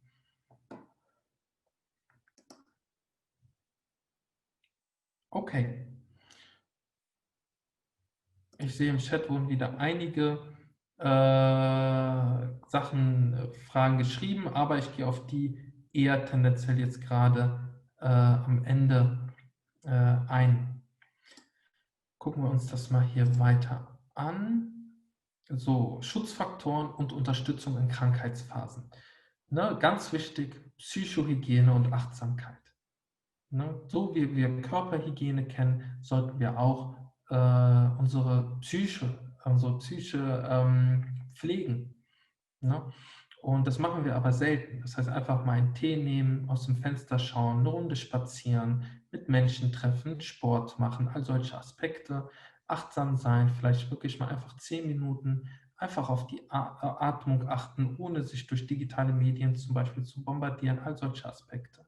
Dann ist wichtig auch, was schützen kann oder auch unterstützen kann in Krankheitsphasen bei der Bewältigung, ist die Befriedigung körperlicher Bedürfnisse. Also da sollten wir achten, essen wir gesund, kriegen wir genug Schlaf, achten wir darauf, spirituelle Bedürfnisse, ne, aus einer islamischen Perspektive, dass wir die Gebete einhalten, das, was uns Struktur geben kann, Bittgebete, dass wir auch die Grundsätze, also die Werte, wie versuchen, Frieden zu stiften, Hilfsbereitschaft, Hoffnung haben, all diese Aspekte mit beachten und daran arbeiten, als auch psychische Bedürfnisse natürlich, wie das Bedürfnis nach Wichtigkeit, Bedeutung für andere Menschen und nach Anerkennung, ich werde positiv definiert als liebenswert, auch ganz ohne Leistung. Das sind so Aspekte. Dann Unterstützung suchen, ne, bei Freunde, Familie, Bekannte oder auch Fachleute. Ne, und dass man eben sowohl sich medizinisch sich Unterstützung holen kann, als auch psychologisch, therapeutisch, als auch spirituell bei einem Seelsorger, bei einem vertrauensseligen Imam und solchen Aspekten. Dann Sport, weil bei manchen Erkrankungen kann tatsächlich Sport genauso wirksam sein oder vergleichbar wirksam wie Psychotherapie oder auch Medikamente.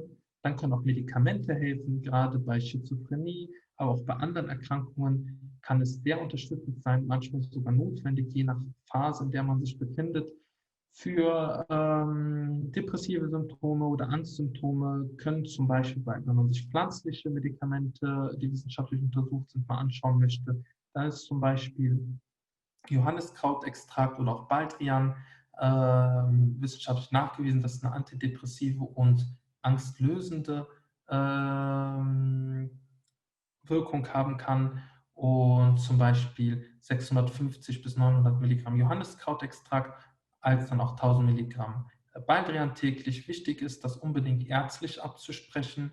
Ich kann keinen medikamentösen Rat als Psychologe, als Psychotherapeut geben, sondern da sind verschiedene körperliche Parameter noch mit zu prüfen. Es kann Wechselwirkungen mit der Pille haben, wenn man damit verhütet oder das aus anderen Gründen einnimmt. Und auch mit anderen Medikamenten. In dem Sinne, prüft das bitte ärztlich ab.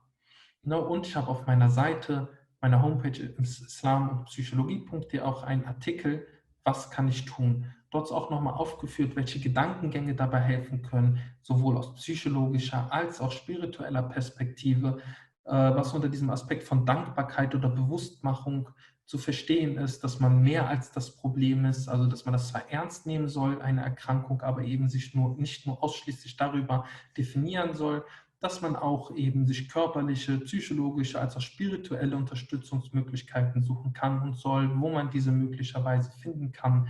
Da habe ich das in den beiden Artikeln, Artikel A und B, ausführlicher beschrieben. So, gucken wir uns mal den Aspekt von spiritueller Gesundheit und auch Erkrankungen an. Und Gesundheit aus einer islamisch-spirituellen Perspektive wäre die erfolgreiche Fähigkeit eines Individuums, auf dem Pfad der Anbetung Allahs zu bleiben. Also auf dem geraden Weg. Und gewissermaßen ein gesundes spirituelles Herz ist weiß, ist rein. Und spirituelle Krankheiten oder auch Sünden schwärzen dieses Herz. Und so können zum Beispiel Teile gesund vom Herz sein und Teile krank sein. Und man kann sich das vorstellen wie so ein Spiegel, was durch unsere Sünden immer mehr Rost befällt und dann irgendwann komplett bedeckt ist, aber auch durch gute Taten wieder von diesem Rost befreit wird und dann auch wieder scheint und klar ist. Was sind die Quellen? Zum Beispiel, es gibt ganz viele im Koran und Hadithen. Ich habe mal 2 rausgesucht. Ein Hadith, das ist eine Überlieferung vom Propheten Mohammed, Friede sei auf ihm. Die Verführungen dringen eine nach der anderen auf die Herzen wie die Fasern eines Strohteppichs, den man Schicht für Schicht herstellt.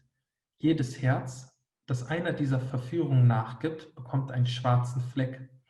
Dagegen bekommt das Herz, das sie zurückweist, einen weißen Fleck. So wird schließlich ein Herz zu eines der beiden folgenden. Entweder ein weißes Herz, welchem keine Verführung mehr schaden kann, solange Erde und die Himmel bestehen, oder aber ein sehr schwarzes Herz, welches nicht mehr das Gute gebietet und nicht mehr das Schlechte verwehrt. Und aus dem Koran, Sure 26, Vers 87 bis 91, die ungefähre sinngemäße Übersetzung: Lasse mich nicht erniedrigt werden an dem Tag, wenn sie erweckt werden, an dem Tag, wenn weder Vermögen nützt noch Kinder, außer dem, der zu Allah mit reinem Herzen kam. Das Paradies wird den Ehrfürchtigen nähergebracht und die Hölle wird den Fehlgehenden hervorgebracht. Also dieses Konzept von reinem Herz, von beflecktem Herz ist also auch in der islamischen Welt verbreitet und hat auch in den Quellen ihre Bedeutung. Und ich finde da auch noch ganz schön die Surat Al-Asr, das ist die Sura 103. Bei der Zeit, der Mensch ist gewiss im Verlust. Ausgenommen sind diejenigen, die den Iman verinnerlichten, Gutes taten und einander zur Wahrheit und Geduld ermahnten. Also was kann man tun, ist eben unter anderem den Ein-Gott-Glauben wirklich sich bewusst zu machen, da seine Priorität zu setzen. Ich vertraue auf Gott voll und ganz. Er hat das Universum geschaffen, er hat uns erschaffen, er ist der Barmherzige und man versucht Gutes zu tun. Wir versuchen uns gegenseitig daran zu erinnern, was ist die Wahrheit. wie können wir dem nachstreben aus islamischer Perspektive und wie können wir zu einer gesunden Geduld auch uns gegenseitig ermahnen. Und wichtig ist, es gibt zwei Formen von Geduld. Einmal passive Geduld und aktive Geduld. Und viele missverstehen Geduld als eher passive Geduld. Das ist aber völlig falsch, nach meiner Meinung. Denn wir müssen tun, wir müssen handeln und dann auf Gott vertrauen und auch bei der Handlung bereits und dann geduldig sein, je nachdem, was uns trifft und nicht einfach sagen, naja, ich lehne mich zurück und halte jetzt einfach meine schreckliche Phase aus. Sagen wir mal, ich bin in einer todunglücklichen Ehe und sagen, naja, ich muss ja Geduld haben. Nein, man soll aktiv daran arbeiten. Man muss gucken, wie kann man sich zur Unterstützung holen, wie kann ich mich weiterbilden, welche Ansätze kann ich machen, kann ich mir Paartherapie möglicherweise holen, also etwas tun und dann dabei geduldig sein, bis zu einem Grad, wo der Schaden dauerhaft den Nutzen überwiegt und dann auch meine Konsequenzen entsprechend ziehen. Und das aber eben genau prüfen, was sind die Vorteile, die Nachteile. Ne? Also dass man da auch weiß, dass man nicht in so eine Passivität einfach reinrutscht und sagt, naja, ich lasse jetzt alles über mich ergehen, ich muss ja Geduld haben. Also die aktive Geduld, das ist etwas Schönes, Allahumma barik. So, wie ist man also spirituell gesund? Was kann man tun? Was versteht man darunter? Es gibt einmal die 5 Säulen des Islams. Ne? Das ist ja das Glaubensbekenntnis aussprechen, die 5 Pflichtgebete und wenn möglich auch noch zusätzliche freiwillige Gebete, das Fasten, ne, im Monat Ramadan, wenn man kann, auch noch darüber hinaus 3-mal im Monat oder montags und donnerstags zum Beispiel zusätzlich. Die Zakat, das ist eine Art von Almosensteuer und die Hadsch, ne, das ist die Pilgerfahrt, wenn man dazu sich in der Lage sieht. Neben diesen 5 Säulen, was hält einen noch spirituell gesund? Das sind die sogenannten 6 Iman-Inhalte. Also der Glaube an Allah, an seine Engel, seine Bücher, seine Propheten und Gesandten, Friede sei auf ihnen, an den jüngsten Tag und an Al-Qada und Al-Qadr, also an die Vorherbestimmung von allem und an Allahs Allmacht und Allwissen. Dann ist es auch, was hilft dann noch spirituell gesund zu sein, Gutes für sich und sein Umfeld zu wünschen und auch zu tun, ne, die Liebe zu Allah und seinen Gesandten, Friede sei auf ihm, zu stärken. Das geht natürlich nur, wenn ich mehr Wissen darüber habe. Also wie war die Biografie von Mohammed sallallahu alaihi wasallam, von Ibrahim alaihi salam, ne, also vom Propheten Abraham, Friede sei auf ihm und von den vielen anderen Propheten. Ne? Dann das gute Benehmen, die Verwandtschaftsbande zu pflegen, die Nachbarschaft zu pflegen, Dankbarkeit im Herzen zu haben und in den Taten, Geduld, demütig sein. Zentral ist also das Gute zu gebieten und sich vom Schlechten fernzuhalten. Und dazu zählt eben auch, sich nicht der Sünde zu nähern. Ne? Und das ist eben eine Sache, die unterlassen wir ganz stark. Wir sagen, naja, noch bin ich ja nicht zum Beispiel in der Sünde komplett drin. Ne? Aber wenn ich mich beispielsweise den ganzen Tag nur mit Alkohol beschäftige, nur mit Menschen zu tun habe, die ganze Zeit Alkohol trinken, dann nähere ich mich einer Sünde und bin irgendwann auch mit drin. Ne? Das Gleiche gilt zum Beispiel, wenn man aus islamischer Sicht ja Unzucht begeht, da fällt man ja nicht plötzlich rein, sondern trifft sich erstmal alleine oder chattet miteinander alleine, danach das Händchen halten, danach Umarmungen, danach Küsse, danach und.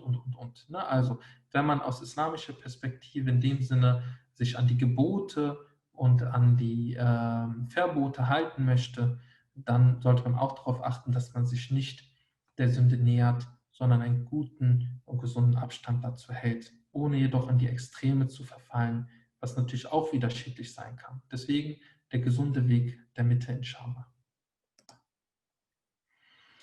So, gucken wir uns ein paar spirituelle Krankheiten des Herzens an. Dazu zählt zum Beispiel Geiz. Ja, also das Geld zurückzuhalten, nicht zu teilen, sich selbst das teilweise zu verwehren oder den Mitmenschen. Das Gegenteil ist gewissermaßen Maßlosigkeit. Ne? Also ich hau all mein Geld raus. Man kann auch eine Maßlosigkeit im Spenden haben. Also Maßlosigkeit in ganz, ganz, ganz vielen Bereichen. Ne? Nur den ganzen Tag Netflix und YouTube oder nur den ganzen Tag, nur in der, zum Beispiel, da muss man auch aufpassen, zum Beispiel nur, man kann auch in der Religion maßlos werden. Ne? Zum Beispiel gab es ja einige Gefährten, da hat der Prophet Mohammed, Friede sei auf ihn, davon gehört. Der eine sagte, ich werde die ganze Nacht nur noch beten und nicht mehr schlafen. Der andere sagt, ich werde jeden Tag ab jetzt fasten. Der andere sagt, ich werde enthaltsam leben und nicht mehr mit meiner Frau verkehren. Und da wurde der Prophet Mohammed wütend, Friede sei auf ihm. Der hat gesagt, das ist nicht von uns, er selber hat sich als Beispiel gezeigt. Er hat gesagt, ich schlafe und bete in der Nacht. Ich esse und ich faste. Und ich verkehre auch mit meinem Ehepartner. Und das ist eben wichtig, dass wir da einen gesunden Weg der Mitte finden. Dann natürlich Hass. Ne? Also wenn ich das Gefühl wirklich von Hass habe, dann ist das auch etwas Ungesundes aus spiritueller Perspektive. Wenn ich ungerecht handle, wenn ich zu stark in das Diesseits verliebt bin, ne? Natürlich dürfen wir das Diesseits auch mögen, wir dürfen auch glücklich sein, wir sollen sogar glücklich sein, Alhamdulillah. Und trotzdem dürfen wir nicht vergessen, dass es vom Umfang ist nur wie ein Wassertropfen im Meer. Wir reden hier von der Ewigkeit und sollten das auch immer wieder im Blick haben, dass wir hier ein bisschen wie ein Reisender, wie ein Gast auf der Welt sind. Ne? Dann Neid, ne? Also, und zum Beispiel, ich kenne das auch, wenn mich doch mal Neid erwischt und möge Allah uns davor schützen und davon reinigen, dann mache ich Dua, dann mache ich Bittgebete für diese Person. Das heißt, kommt denke, warum hat die das? Sage ich, stopp. A'udhu billahi minash shaitan rajim. Also möge Allah mich schützen vor dem verfluchten Shaitan, also vor dem verfluchten Teufel, und mache sogar Bittgebete noch für die Person und mehre von der Person das Glück und mehre von der Person das Wissen und mehre von der Person all das Gute und ich wünsche der Person Gutes im Diesseits und Jenseits und ganz schnell wird der Neid ganz klein und wir wissen auch, alles, was wir anderen Menschen wünschen, das wünschen auch die Engel für uns. Also, dann eine nicht gesunde Sorge vor Armut, also wirklich so panische Ängste, oh Gott, ich werde mich später nicht finanzieren können und das und das und das. Da sind wir viel zu stark bei diesem Ich und vergessen, dass Allah alles vorbestimmt. Wir sollten natürlich Vorbereitungen treffen, aber Allah ist der versorgt. Er versorgt die Vögel, wenn sie rausfliegen und mit Nahrung zurückkommen zu ihrem Nest. Und so versorgt auch Gott uns. Und das hilft uns auch zum Beispiel, solche Denkweisen, einen gewissen Schutz oder zumindest eine Abfederung von psychischen Erkrankungen. Dann zu negativistisches Denken, ne, da sehen wir eine Überschneidung auch mit psychologischer Krankheit.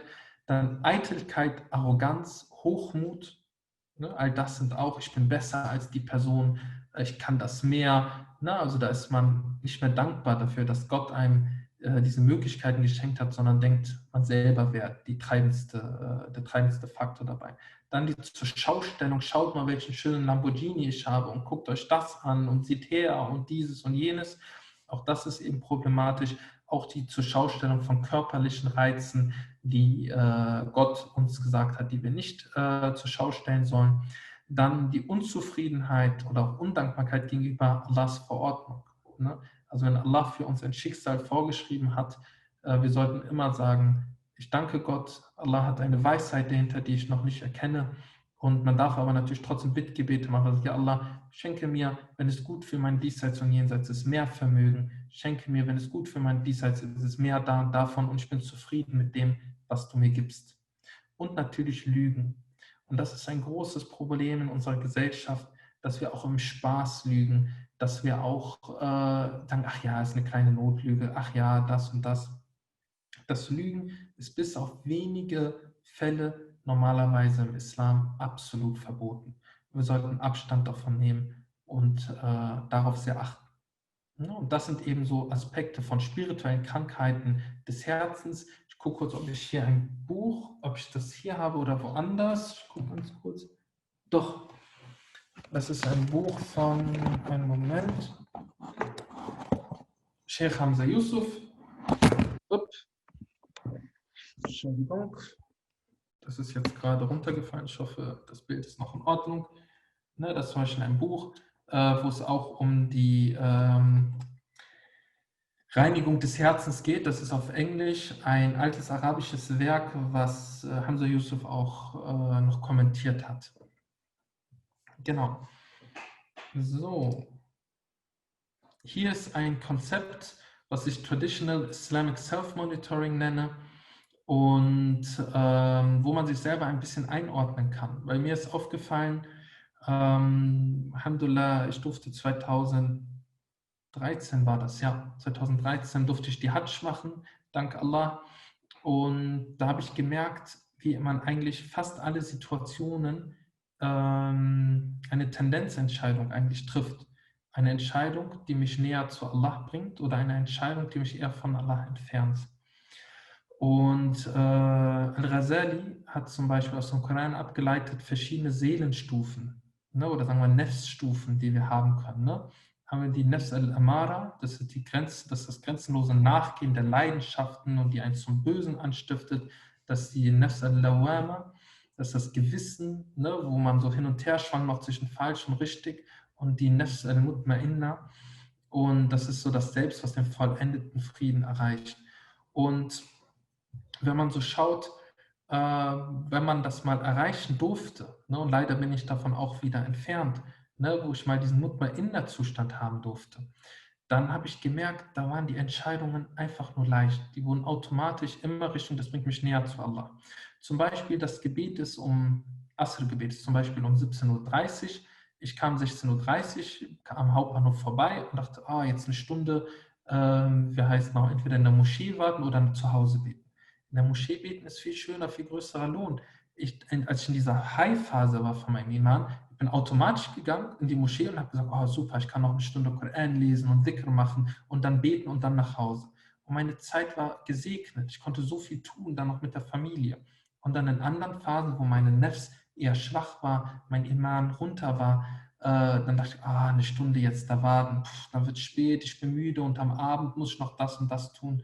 Habe gemerkt, wie eigentlich der Segen aus der Situation war. Also aus einer spirituellen Perspektive kann man gewissermaßen prüfen, bringt mich eine Entscheidung eher hin zu Gott oder eine Entscheidung eher weg. Zum Beispiel, es ist jetzt gleich oder ist schon vorbei oder nicht vorbei, schon stattgefunden, das Isha-Gebet, ne, die Zeit zum Nachtgebet. Und jetzt könntet ihr nach dem Vortrag sagen, falls ihr noch nicht gebetet habt, ich gucke mir erstmal noch die Serie an, die ich am liebsten gucke, und danach bete ich. Ist natürlich legitim, kann man machen. Aber man muss prüfen, ist es eine Entscheidung, die bringt mich eher zu Gott hin oder entfernt sie mich eher? Weil potenziell bringt sie die Gefahr, dass man auf dem Sofa einschläft, man nicht mehr dann die Motivation danach findet oder es vergisst. Also theoretisch wäre es am klügsten, rituelle Gebetswaschung, beten, das ist eher ein Schritt hin. Ne, weil dann kommen Automatismen, sagt man, jetzt könnte ich eigentlich eine Runde Koran lesen. So viel wie mir Spaß und Freude macht. Das kann eine Zeile sein im Koran oder eine Seite oder auch mehr. Das sind so kleine Momente. Wichtig ist, dass man sich nicht überfordert, also nicht in die Extreme geht, aber dass man ein bisschen sich trainiert, nicht immer so diesen gemütlichen Modus zu machen. Und Al-Ghazali hat da, wie heißt mal gesagt, eben die Nähe zu Gott, das ist eigentlich der Normalzustand, so wofür wir erschaffen wurden. Und die Entfernung von Gott ist eher der abnorme Zustand. Ne? Und wir sind quasi als Mensch aufgefordert, unsere Seele zu reinigen und das zu versuchen. Ne? Das eben aus einer spirituellen Perspektive. Ja, jetzt würde ich theoretisch noch über die Grundbedürfnisse sprechen, ne, wie zum Beispiel nach Wichtigkeit, nach positiver Definierung, also Anerkennung, nach Solidarität, das heißt Unterstützung im Bedarfsfall zu bekommen, nach Autonomie, also eigene Entscheidungen zu treffen, nach Verlässlichkeit, das heißt, die Beziehung hält auch einen Streit aus, die wird nicht in Frage gestellt, oder das Bedürfnis auch nach Grenzen. Ne, meine körperlichen und psychischen Grenzen werden nicht einfach durch Gewalt, durch andere Grenzverletzungen, Beleidigungen und so weiter überschritten. Aber ich glaube, das wird jetzt zu viel Zeit noch nehmen und wird lieber aufgrund der fortgeschrittenen Zeit in die Fragerunde gehen und gewissermaßen zum Ende des Vortrages kommen. So. Na, schauen wir mal. Na, sind die Moderatoren noch da? Ist das für euch soweit okay, dass wir hier mit dem Vortrag erstmal aufgrund der Zeit auf enden und dass wir dann jetzt zu den Fragen kommen? Absolut. Sarah hat, glaube ich, die Fragen im Chat mitgeschrieben und würde die jetzt vorlesen, wenn das für dich in Ordnung ist. Ja, das ist in Ordnung. Super. Ja, kann man mich gut hören? Ja. Okay. Dann erstmal Assalamu alaikum und danke für den Vortrag. Es sind ziemlich viele Fragen im Chat zusammengekommen. Ich würde einfach von denen, die jetzt kürzlich gekommen sind, bis dann wieder ganz zum Anfang durch. Die letzte Frage, die kam, war, ob es haram ist, Mittel zu nutzen, die Gefühle vernachlässigen, wenn man psychische Schmerzen hat. Was, wenn ich richtig verstanden habe, ist es nicht? Wo steht das? Die Frage habe ich nicht ganz verstanden. Die ist von Muhsin gestellt worden. Ist es haram, Mittel zu nutzen, die Gefühle vernachlässigen, wenn man psychische Schmerzen hat? Ach so. Im Islam gibt es immer den Aspekt, das heißt Not, also im Fiqh, Not bricht Gebot. Ne? Also zum Beispiel dürfen wir normalerweise keine Drogen konsumieren oder etwas, was unser Bewusstsein beeinflusst. Wenn wir zum Beispiel eine Operation haben, ne, im Krankenhaus, dann nehmen wir ja, Betäubungsmittel zu uns, damit wir außer Gefecht gesetzt sind. Ne? Weil der Nutzen größer als der Schaden in dem Moment ist. Ne? Die Operation durchzuführen ist gerade wichtiger, ne, als der potenzielle Schaden, der durch ein Mittel entsteht. Und das Gleiche gilt eben auch bei behandlungsbedürftigen Erkrankungen, wenn zum Beispiel man eine Depression hat und zum Beispiel über lange Wartezeiten auf eine Therapie hat oder die therapeutischen Interventionen nicht ausreichen und zum Beispiel der Nutzen durch das Medikament größer ist als ein möglicher Schaden durch Nebenwirkungen, dann ist es natürlich islamisch erlaubt und halal, diese zu nehmen. Es ist sogar dann nicht nur erlaubt, sondern man kann auch schon fast sagen vorgeschrieben, weil im Islam gibt es die Regel, Schaden ist zu beseitigen. Also man muss dann genau prüfen, wo liegt mehr Nutzen, wo mehr Schaden. Man kann sich ja mehrere Meinungen einholen und dann eben entsprechend danach handeln. Okay, vielen Dank. Dann würde ich gleich zur nächsten Frage gehen. Weil es vorhin um Spenden ging, kam im Chat die Frage, was genau mit Maßlosigkeit beim Spenden gemeint ist. Ja, ich muss nochmal die Stelle im Koran raussuchen. Da gibt es eine Stelle, die tatsächlich auch davor warnt. Also wenn man zum Beispiel, man muss gucken, auf welchem Iman-Niveau ist man auch gerade. Ne? Also wie gefestigt ist man. Wenn wir jetzt zum Beispiel Abu Bakr ansehen, der hat gespendet alles, ne, was er hatte. Und es kam auch wieder, Alhamdulillah. Das wissen wir aus dem Islam, dass das, was wir spenden, kommt auch wieder. Aber es kann auch sein, dass wir uns so gedrungen fühlen, okay, ich gebe jetzt alles, was ich habe und danach bin ich aber traurig oder überfordere mich, ne? Kommt vielleicht in noch größere Bedrängnis. Und es gibt dann eben manche Menschen, die sagen, aber nein, ich muss alles geben, was ich habe. Und das heißt, man kann auch beim Spenden maßlos sein, nicht das gesunde Maß einhalten. Ne? Und man muss eben wissen, dass eigentlich das vorgeschriebene Spenden ist ja nur die Zakat, ne? Also quasi die Pflichtabgabe, wenn man ein Mindestmaß an Einkommen hat, oder ein von Guthaben, was man ein Jahr lang unberührt hatte. Und dass man da eben auch das Maß einhält, sich selber guckt, wo ist mehr Nutzen, wo ist mehr Schaden. Und das kann eben auch, indem man über seine eigenen Grenzen geht, passieren. Dann kam noch mal eine Frage ein bisschen weiter am Anfang vom Vortrag, ob es nur körperliche Symptome sind, die auf psychische Krankheiten hinweisen oder ob es da zum Beispiel auch Gedanken gibt oder sowas in die Richtung. Ja, es gibt einmal körperliche Symptome, die haben wir ja schon ein bisschen angesprochen, aber Gedanken war ja zum Beispiel, also alles, was so ein bisschen zu übermäßigen Leiden führt. Ne? Also wenn ich mir viele Sorgen mache, viele Gedanken, mich wertlos fühle, hilflos, nicht von Bedeutung, also mehr so totalitäre Aussagen, so ein bisschen, ich habe für keine Bedeutung oder das Leben macht keinen Sinn. Genau, also da sind so, es ist ein bisschen jetzt grenzenlos. Es gibt ganz viele Hinweise auf eine psychische Belastung und Erkrankung. Wichtig ist, einzelne Symptome sagen noch nicht, dass man eine Erkrankung hat, ne? Sondern es sind Hinweise darauf und es müssen mehrere Symptome zusammenkommen. Ne? Und häufig eben, wenn man insgesamt am Leiden ist und Lebensqualität bemerkt, dass man die verliert oder auch schon verloren hat, dann sind das Hinweise, dass man sich Hilfe holen sollte. Dann kam noch eine Frage zu den Zwangsgedanken und den Zwangshandlungen, ob es aus islamischer Sicht einen Ansatz gibt, um mit den psychosozialen Belastungen umzugehen, die mit Zwangsgedanken und Handlungen einhergehen. Ja, zunächst einmal die Abklärung, wie die Regeln diesbezüglich da sind. Also dass man sich einmal islamisch informiert. Was tue ich denn, wenn ich Zweifel beim Gebet habe? Was tue ich denn, wenn ich Zweifel bei der Gebetswaschung habe?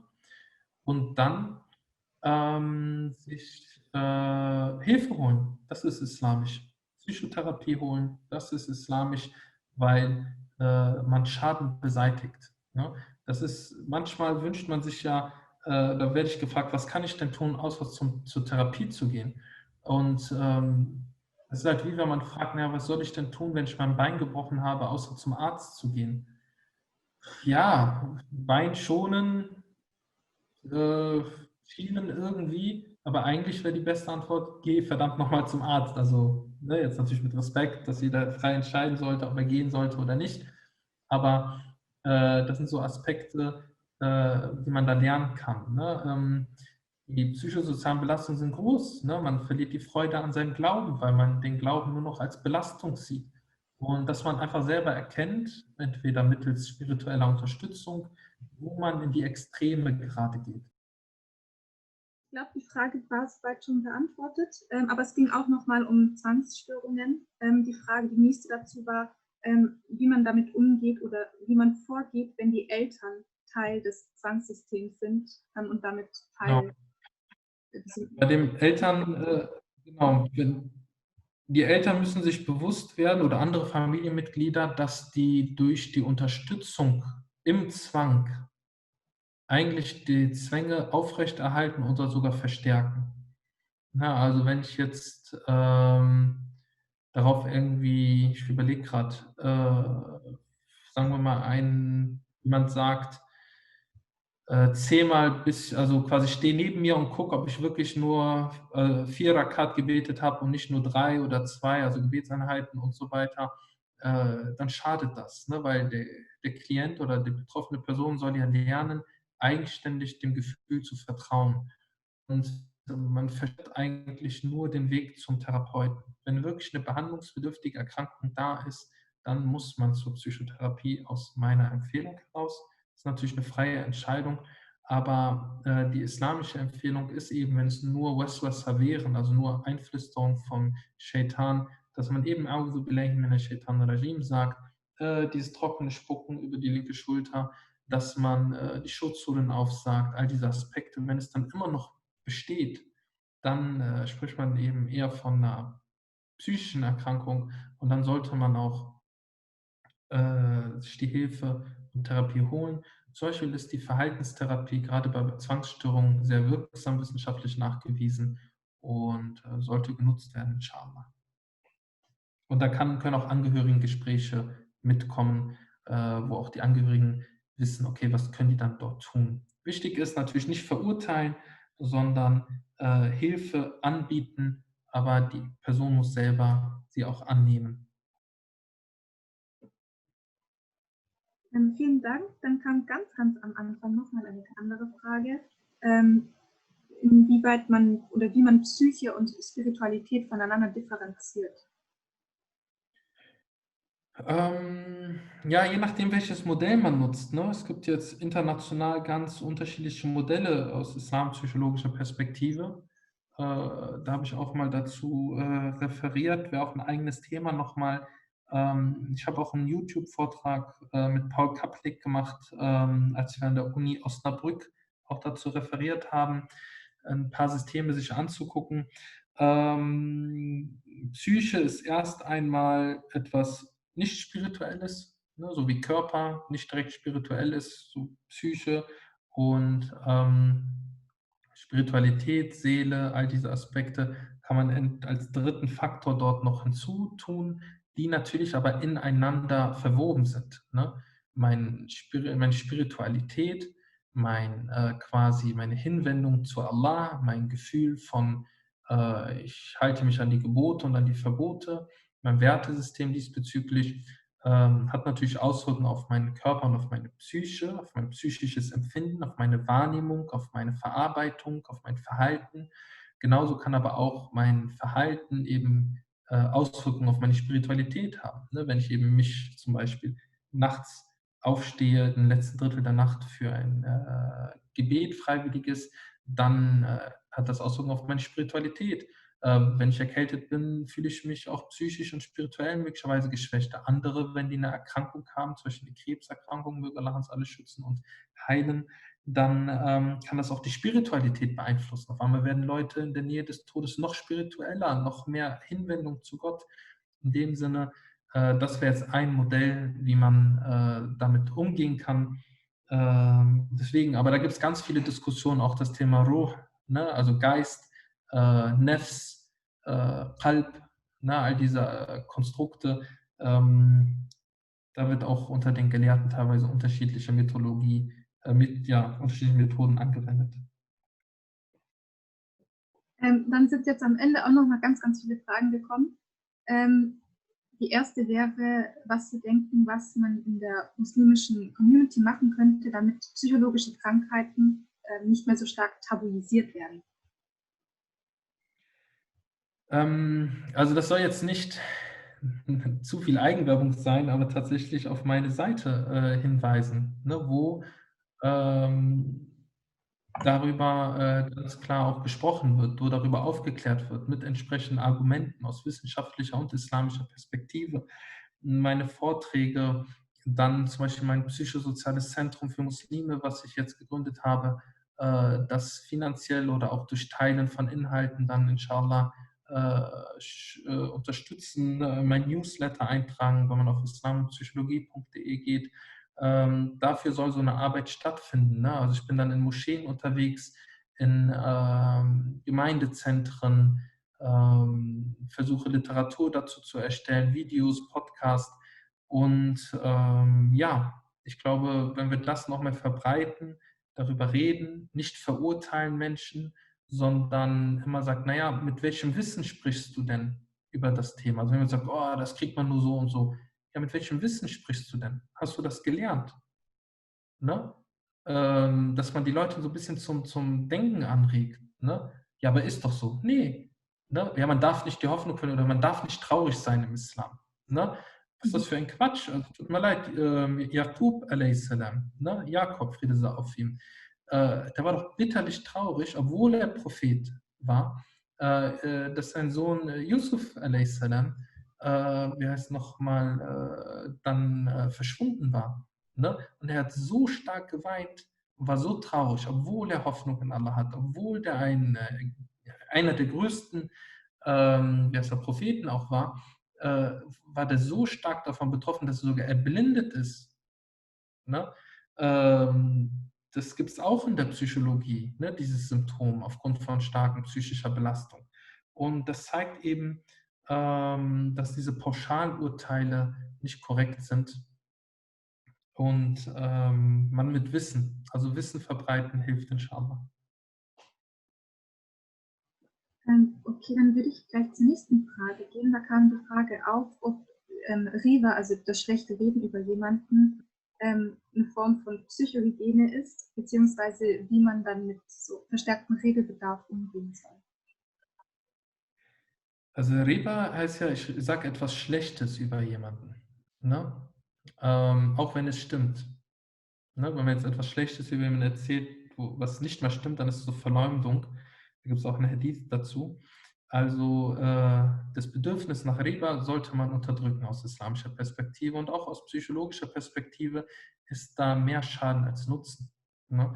Es kann zu mehr Konflikten führen, es hält mich in der Negativität, ich mache mich über jemanden lustig, ich verbreite etwas Schlechtes.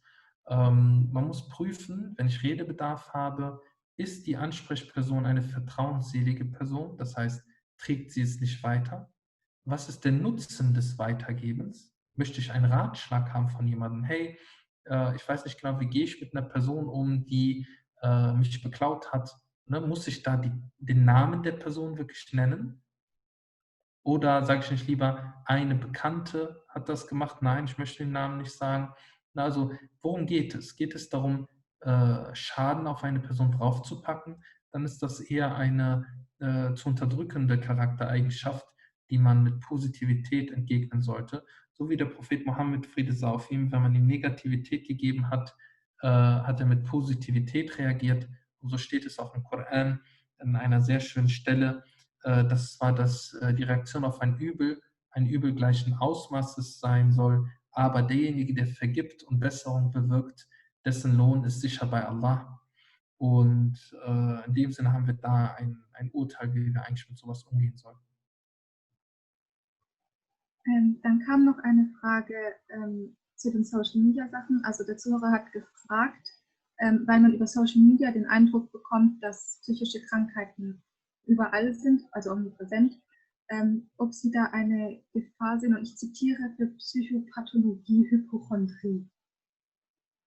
Ja, naja, wenn wir wissen, dass jede dritte Person eine behandlungsbedürftige psychische Erkrankung wissenschaftlich nachgewiesen entwickeln kann, sehe ich den Nutzen größer als den Schaden. Aber in den allermeisten Taten liegt natürlich Nutzen und Schaden. Man muss halt gucken, wo liegt mehr Nutzen, wo mehr Schaden. Wenn man sauber aufklärt von Fachleuten, dann sprechen die normalerweise ausgewogen darüber und raten zur medizinischen und psychologischen Abklärung. Meistens, wenn von Laien zu viel darüber gesprochen wird, dann kann das passieren. Dann ist jeder böse Ehemann ein Narzisst und jede böse Ehefrau hat eine Borderline-Persönlichkeitsstörung. Das ist natürlich ein großes Problem und das sage ich auch ganz klar in Posts von mir, wo ich auch davor warne. Also ja, mögliche Gefahr besteht. Ich sehe aber den Nutzen größer als den Schaden, weil wir zu wenig Wissen darüber haben. Und ich sehr stolz darüber bin und glücklich bin, dass jetzt immer mehr Geschwister auch den Weg folgen, die Fachleute sind dazu, darüber aufklären. Okay, ich würde jetzt vielleicht noch eine Frage nehmen, beziehungsweise am Ende kommt noch eine zum Übersetzen, hat jemand gefragt, aber zum Thema noch, ob es Möglichkeiten gibt, Selbstvertrauen zu verbessern, also besonders nach Misserfolgen im Leben. Ja, indem man Schritt für Schritt wieder ausprobiert. Das heißt, wenn ich an einem großen Projekt gescheitert bin oder einen großen zwischenmenschlichen Rückschlag habe, dann kann ich ja schrittweise wieder eine Beziehung aufbauen, zwischenmenschliche. Dann kann ich schrittweise vielleicht ein kleines Projekt wieder beginnen, wo ich langsam Selbstvertrauen aufbaue. Und das sind eben dann zum Beispiel so Möglichkeiten. Sport hilft tatsächlich auch, weil man dann wieder kleine Sachen beginnt, vielleicht in der Gemeinschaft etwas tun. Ich habe auch einen Vortrag auf meiner Podcast-Seite www.pod.co/Islam und Psychologie. Es ist aber auch über meine Seite zu finden, islamundpsychologie.de, und dann unter Artikel. Da findet man auch meinen Link zum Podcast. Oder auf meiner Instagram-Seite findet man auch einen Link dazu, wo ich darüber noch viel tiefer eingehe. Also was tut man bei Depressionen aus islampsychologischer Sicht, was kann helfen, was gibt es für Möglichkeiten von zu Hause aus, welche Bücher kann ich empfehlen zu diesem Thema, auch am Thema Selbstvertrauen. Also dazu habe ich Beiträge gemacht und würde darauf verweisen, inshallah. Dann würde ich jetzt vielleicht erstmal fragen, bevor wir vielleicht noch Fragen durchgehen, weil bei jeder Frage, die beantwortet wird, kommt gleich direkt die nächste. Also es ist ein großer Redebedarf. Wie viele Fragen darf ich Ihnen denn noch stellen? Also ich würde gerne um 21:20 Uhr von meinem Büro nach Hause gehen. Alhamdulillah, heute ein langer Tag. Morgen fahre ich auch inshallah nach Hamburg. Deswegen, meine Familie möchte auch gerne noch ein bisschen von mir haben. Die haben auch ein Recht. Und auch wenn ich sehr gerne solche Runden mache, würde ich vorschlagen, halt noch so 5 bis 10 Minuten. Das heißt so, dass wir inshallah um 21:20 Uhr spätestens dann abschließen. Okay, dann würde ich nämlich gleich wieder zur nächsten Frage gehen. Ja. Wie kann man Depressiven Aber helfen? vielen Dank für die Nachfrage. Okay. Wie kann man Depressiven helfen, ihre Antriebslosigkeit zu bekämpfen? Ich würde da zum Beispiel auf meinen Podcast verweisen. Da spreche ich darüber. Wichtig ist, Angebote machen und ganz kleine Angebote. Also, dass man wirklich sagt, na, lass uns doch nur mal zum Einkaufen laufen und zurück, ne, wenn der Supermarkt um die Ecke ist. Oder nur eine Runde um den Block. Und das tatsächlich dann auch nur bei der einen Runde lassen und auch diesen Erfolg erstmal feiern. Ne, also im Sinne von toll, finde ich was schön, danke, dass du dabei warst und das auch erstmal dabei belassen. Also kleine, kleine Schritte. Zum Beispiel, wenn jemand nicht betet, obwohl er es gern möchte, natürlich kann ich keine Fatwa geben, dafür habe ich auch gar nicht das Recht. Ich sage natürlich, das Gebot ist immer noch da, 5-mal zu beten. Aber das ist unrealistisch, dass die Person das plötzlich schafft. Deswegen fange ich in der Regel mit einem Gebet erstmal an mit der Person. Such dir ein Gebet selber aus, was möchtest du, was ist realistisch, was du schaffst und lass uns gegenseitig daran erinnern und dazu aufmuntern. Also kleine Schritte, da diese Erfolge dann stolz auf einen sein und nicht sagen, ja, aber ich habe die 4 anderen ja nicht gemacht. Ich bin Heuchler, ich bin dies, ich bin das. Wieder diese Selbstverurteilung. Stopp. Jeder Schritt zu Allah hin ist ein guter Schritt und das ist ein Erfolg. Weil heute habe ich ein Gebet schon mehr gemacht als gestern. Na, also, dass man so ein bisschen kleine Schritte macht, aber es braucht einen langen Atem und dass man nicht ärgerlich darauf reagiert, Angebote macht, aber sich auch selber nicht als Helfer überfordert. Das heißt, auch selber akzeptiert, hey, auch Fachleute haben Schwierigkeiten, Menschen, die Antriebslosigkeit haben, zu etwas zu motivieren. Und die sind darin ausgebildet und das dauert mehrere Wochen, teilweise Monate. Und dauert auch meistens von der Biologie her, weil die Hormone so runtergeschraubt sind, auch mehrere Wochen, ne, bis dann die Person auch Freude dann dabei empfindet. Und in dem Sinne Geduld, aktive Geduld, aber auch sich selber nicht überfordern, auch da den Weg der Mitte gehen und sich nicht die Last einer anderen Person auf die eigene Schulter packen. Dann kam noch eine Frage, die etwas mehr aus dem Fachlichen rausgeht, in das Religiöse rein. Ob es für Psychopathie, Soziopathie und antisoziale Persönlichkeitsstörungen auch eine Definition mehr aus islamischer Sicht gibt. Oder was es im Licht des Islam bedeutet. Genau. So eine spezielle Frage würde ich jetzt erst einmal noch verschieben, weil das müsste ich mich genauer zu informieren. Das ist eine sehr seltene Erkrankung und man muss dann genau abwägen. Es gibt bei der Psychopathie ja auch Angeborene, es gibt aber auch Erlernte. Man muss da genau prüfen und wichtig immer wieder halt zu betonen, es ist eine psychische Erkrankung genau, also wir müssen in dem Sinne nicht immer alles, so wie wir nicht alles psychologisieren müssen, müssen wir auch nicht immer alles, also ich finde nicht den falschen Ausdruck, ich habe ja höchsten Respekt vom Islam, das ist für mich das Wichtigste, aber auch nicht alles immer islamisieren. Ne? Also so, man muss nicht immer alles, gibt es einen islamischen Aspekt bei gebrochenem Bein oder bei Diabetes. Klar kann man sagen, hier, du darfst nur ein Drittel essen, ein Drittel trinken, ein Drittel Luft lassen, warum hast du noch das konsumiert und. Oder wir sehen es auch erstmal nur als Erkrankung und das andere als zusätzliches Maß, wie kann man präventiv da arbeiten. Aber also jetzt antisoziale Persönlichkeitsstörung und so weiter, das ist schon etwas, was sehr, sehr früh in der Entwicklung passiert, wo die Kinder und Jugendlichen in der Regel wenig eigene Einflussnahme haben. Und wenn das dann für Sie in Ordnung ist, würde ich jetzt gleich mit der letzten Frage beschließen. Okay. Da kam nämlich noch eine mit zum Umgang mit Trauma. Gerne, dass du lieber benutzen. Achso, okay. Da bin ich noch nicht. Zum Umgang mit Traumata. Also wie soll man mit Traumata umgehen?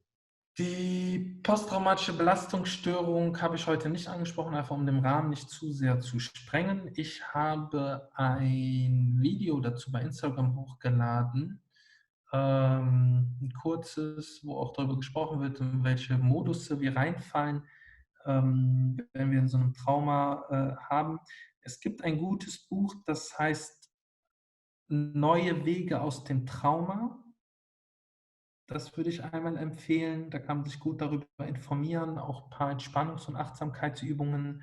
Und es gibt eine Hör-CD von Luise Reddemann, die ist sehr eine Koryphäe, Allahumma barik, auf dem Bereich von Traumata.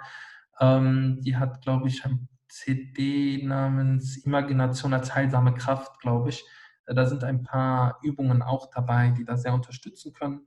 Im Grunde geht man erstmal die Stabilisierungsphase. Man geht, falls man noch Täterkontakt hat und es möglich ist, beendet man den Täterkontakt und versucht sich erstmal die Psyche wieder und dem Körper ein Gefühl von Ruhe und Sicherheit zu geben. Und danach würde man im Rahmen von der Therapie auch Konfrontation machen, damit das Erlebte zu Ende erzählt wird. Weil häufig, auch wenn die schlimme Sache passiert ist, gab es ja irgendwann den Moment, wo die schlimme Sache geendet hat. Irgendwann war man zum Beispiel aus dem Kriegsgebiet raus, irgendwann war der Unfall vorbei, irgendwann war die schlimme Grenzverletzung vorbei, man war im Krankenhaus oder man war zu Hause sicher. Und wenn man sich erinnert, dass man dann therapeutisch angeleitet, weil das ist wichtig, irgendwann die Geschichte zu Ende erzählt und dann war es vorbei. Also dass der Körper irgendwann abspeichert, das Geschehene ist vorbei und nicht immer nur in diesem Erlebten drin ist. Aber das gehört wirklich in Fachhände und sollte nicht einfach selbstständig getan werden. Diese Bücher oder auch die Hör-CD unterstützen einen dabei und das kann man auch schon mal damit starten, inshallah, mit Allah erlaubt. Dann vielen, vielen lieben Dank für die ausführlichen und super verständlichen Antworten. Ich glaube, wir haben fast alle Fragen geschafft. Und dann würde ich jetzt noch mal kurz an den Malik übergeben. Ja, so schön es auch ist, gerade mit dir, hast du dir deinen Feierabend natürlich mehr als verdient. Vielen, vielen herzlichen Dank und Barakallahu Fik für den wirklich fantastischen Einblick in das Thema Islam und Psychologie. Auch mit den sehr eindrücklichen Fallbeispielen und allein an der Zahl der Teilnehmenden, die fast bei 200 waren, zeitweise merkt man schon, wie viel Interesse an diesem Thema ist. Und umso schöner, dass du da aktiv bist und auf verschiedensten Kanälen über verschiedenste Formen darüber informierst und aufklärst. Wir sind sehr gespannt, wie es in Zukunft mit dem psychosozialen Zentrum auch weitergehen wird. Khair, inshallah, möge Allah das Projekt reichlich sehnen und dich dafür belohnen. Vielen Dank auch euch allen an den Bildschirmen, die ihr so großes Interesse gezeigt habt und so spannende Fragen auch formuliert habt. Wie gesagt, man merkt, da ist viel Redebedarf. Wir freuen uns sehr, dass das Thema so gut angekommen ist und ihr uns eure wertvolle Zeit geschenkt habt. Wir können uns gerne im Hinterkopf behalten, dass wir vielleicht dieses Thema auch noch mehr aufgreifen über Social Media und vielleicht mit weiteren Vorträgen dazu. Vielleicht auch ein Folgevortrag mit Armin irgendwann bald, inshallah. Zum Abschluss bleibt mir nur der Hinweis, dass ihr Armin und seine Arbeit weiter verfolgen solltet, am besten über Instagram. Wie gesagt, der Name ist sehr leicht einzuprägen, Islam, Psychologie. Und wenn ihr schon dabei seid, schaut gerne auch bei uns unter MHG Würzburg, INSU Aachen, IJ Aachen, MHG Kassel und DMMK Paderborn. Seht ihr alle unten die Instagram-Namen vorbei und bleibt über unsere kommenden Veranstaltungen informiert. Wir möchten den Abend abschließen mit einem Bittgebet, das der Prophet Mohammed, Frieden und Segen auf ihm, nach Vorträgen auch sagte, nämlich Subhanallahumma wa bihamdik, ashhadu an la ilaha illa ant, astaghfiruka wa atubu ilaik. Sinngemäß übersetzt, Preis ist dir, o Allah, und mit deinem Lob. Nichts gibt es, dem zurecht gedient wird, außer dir. Ich bitte dich um Verzeihung und ich wende mich dir reumütig zu. In diesem Sinne, schön, dass ihr dabei wart. Habt noch einen wunderschönen Abend und bis zum nächsten Mal, inshallah. Assalamu alaikum.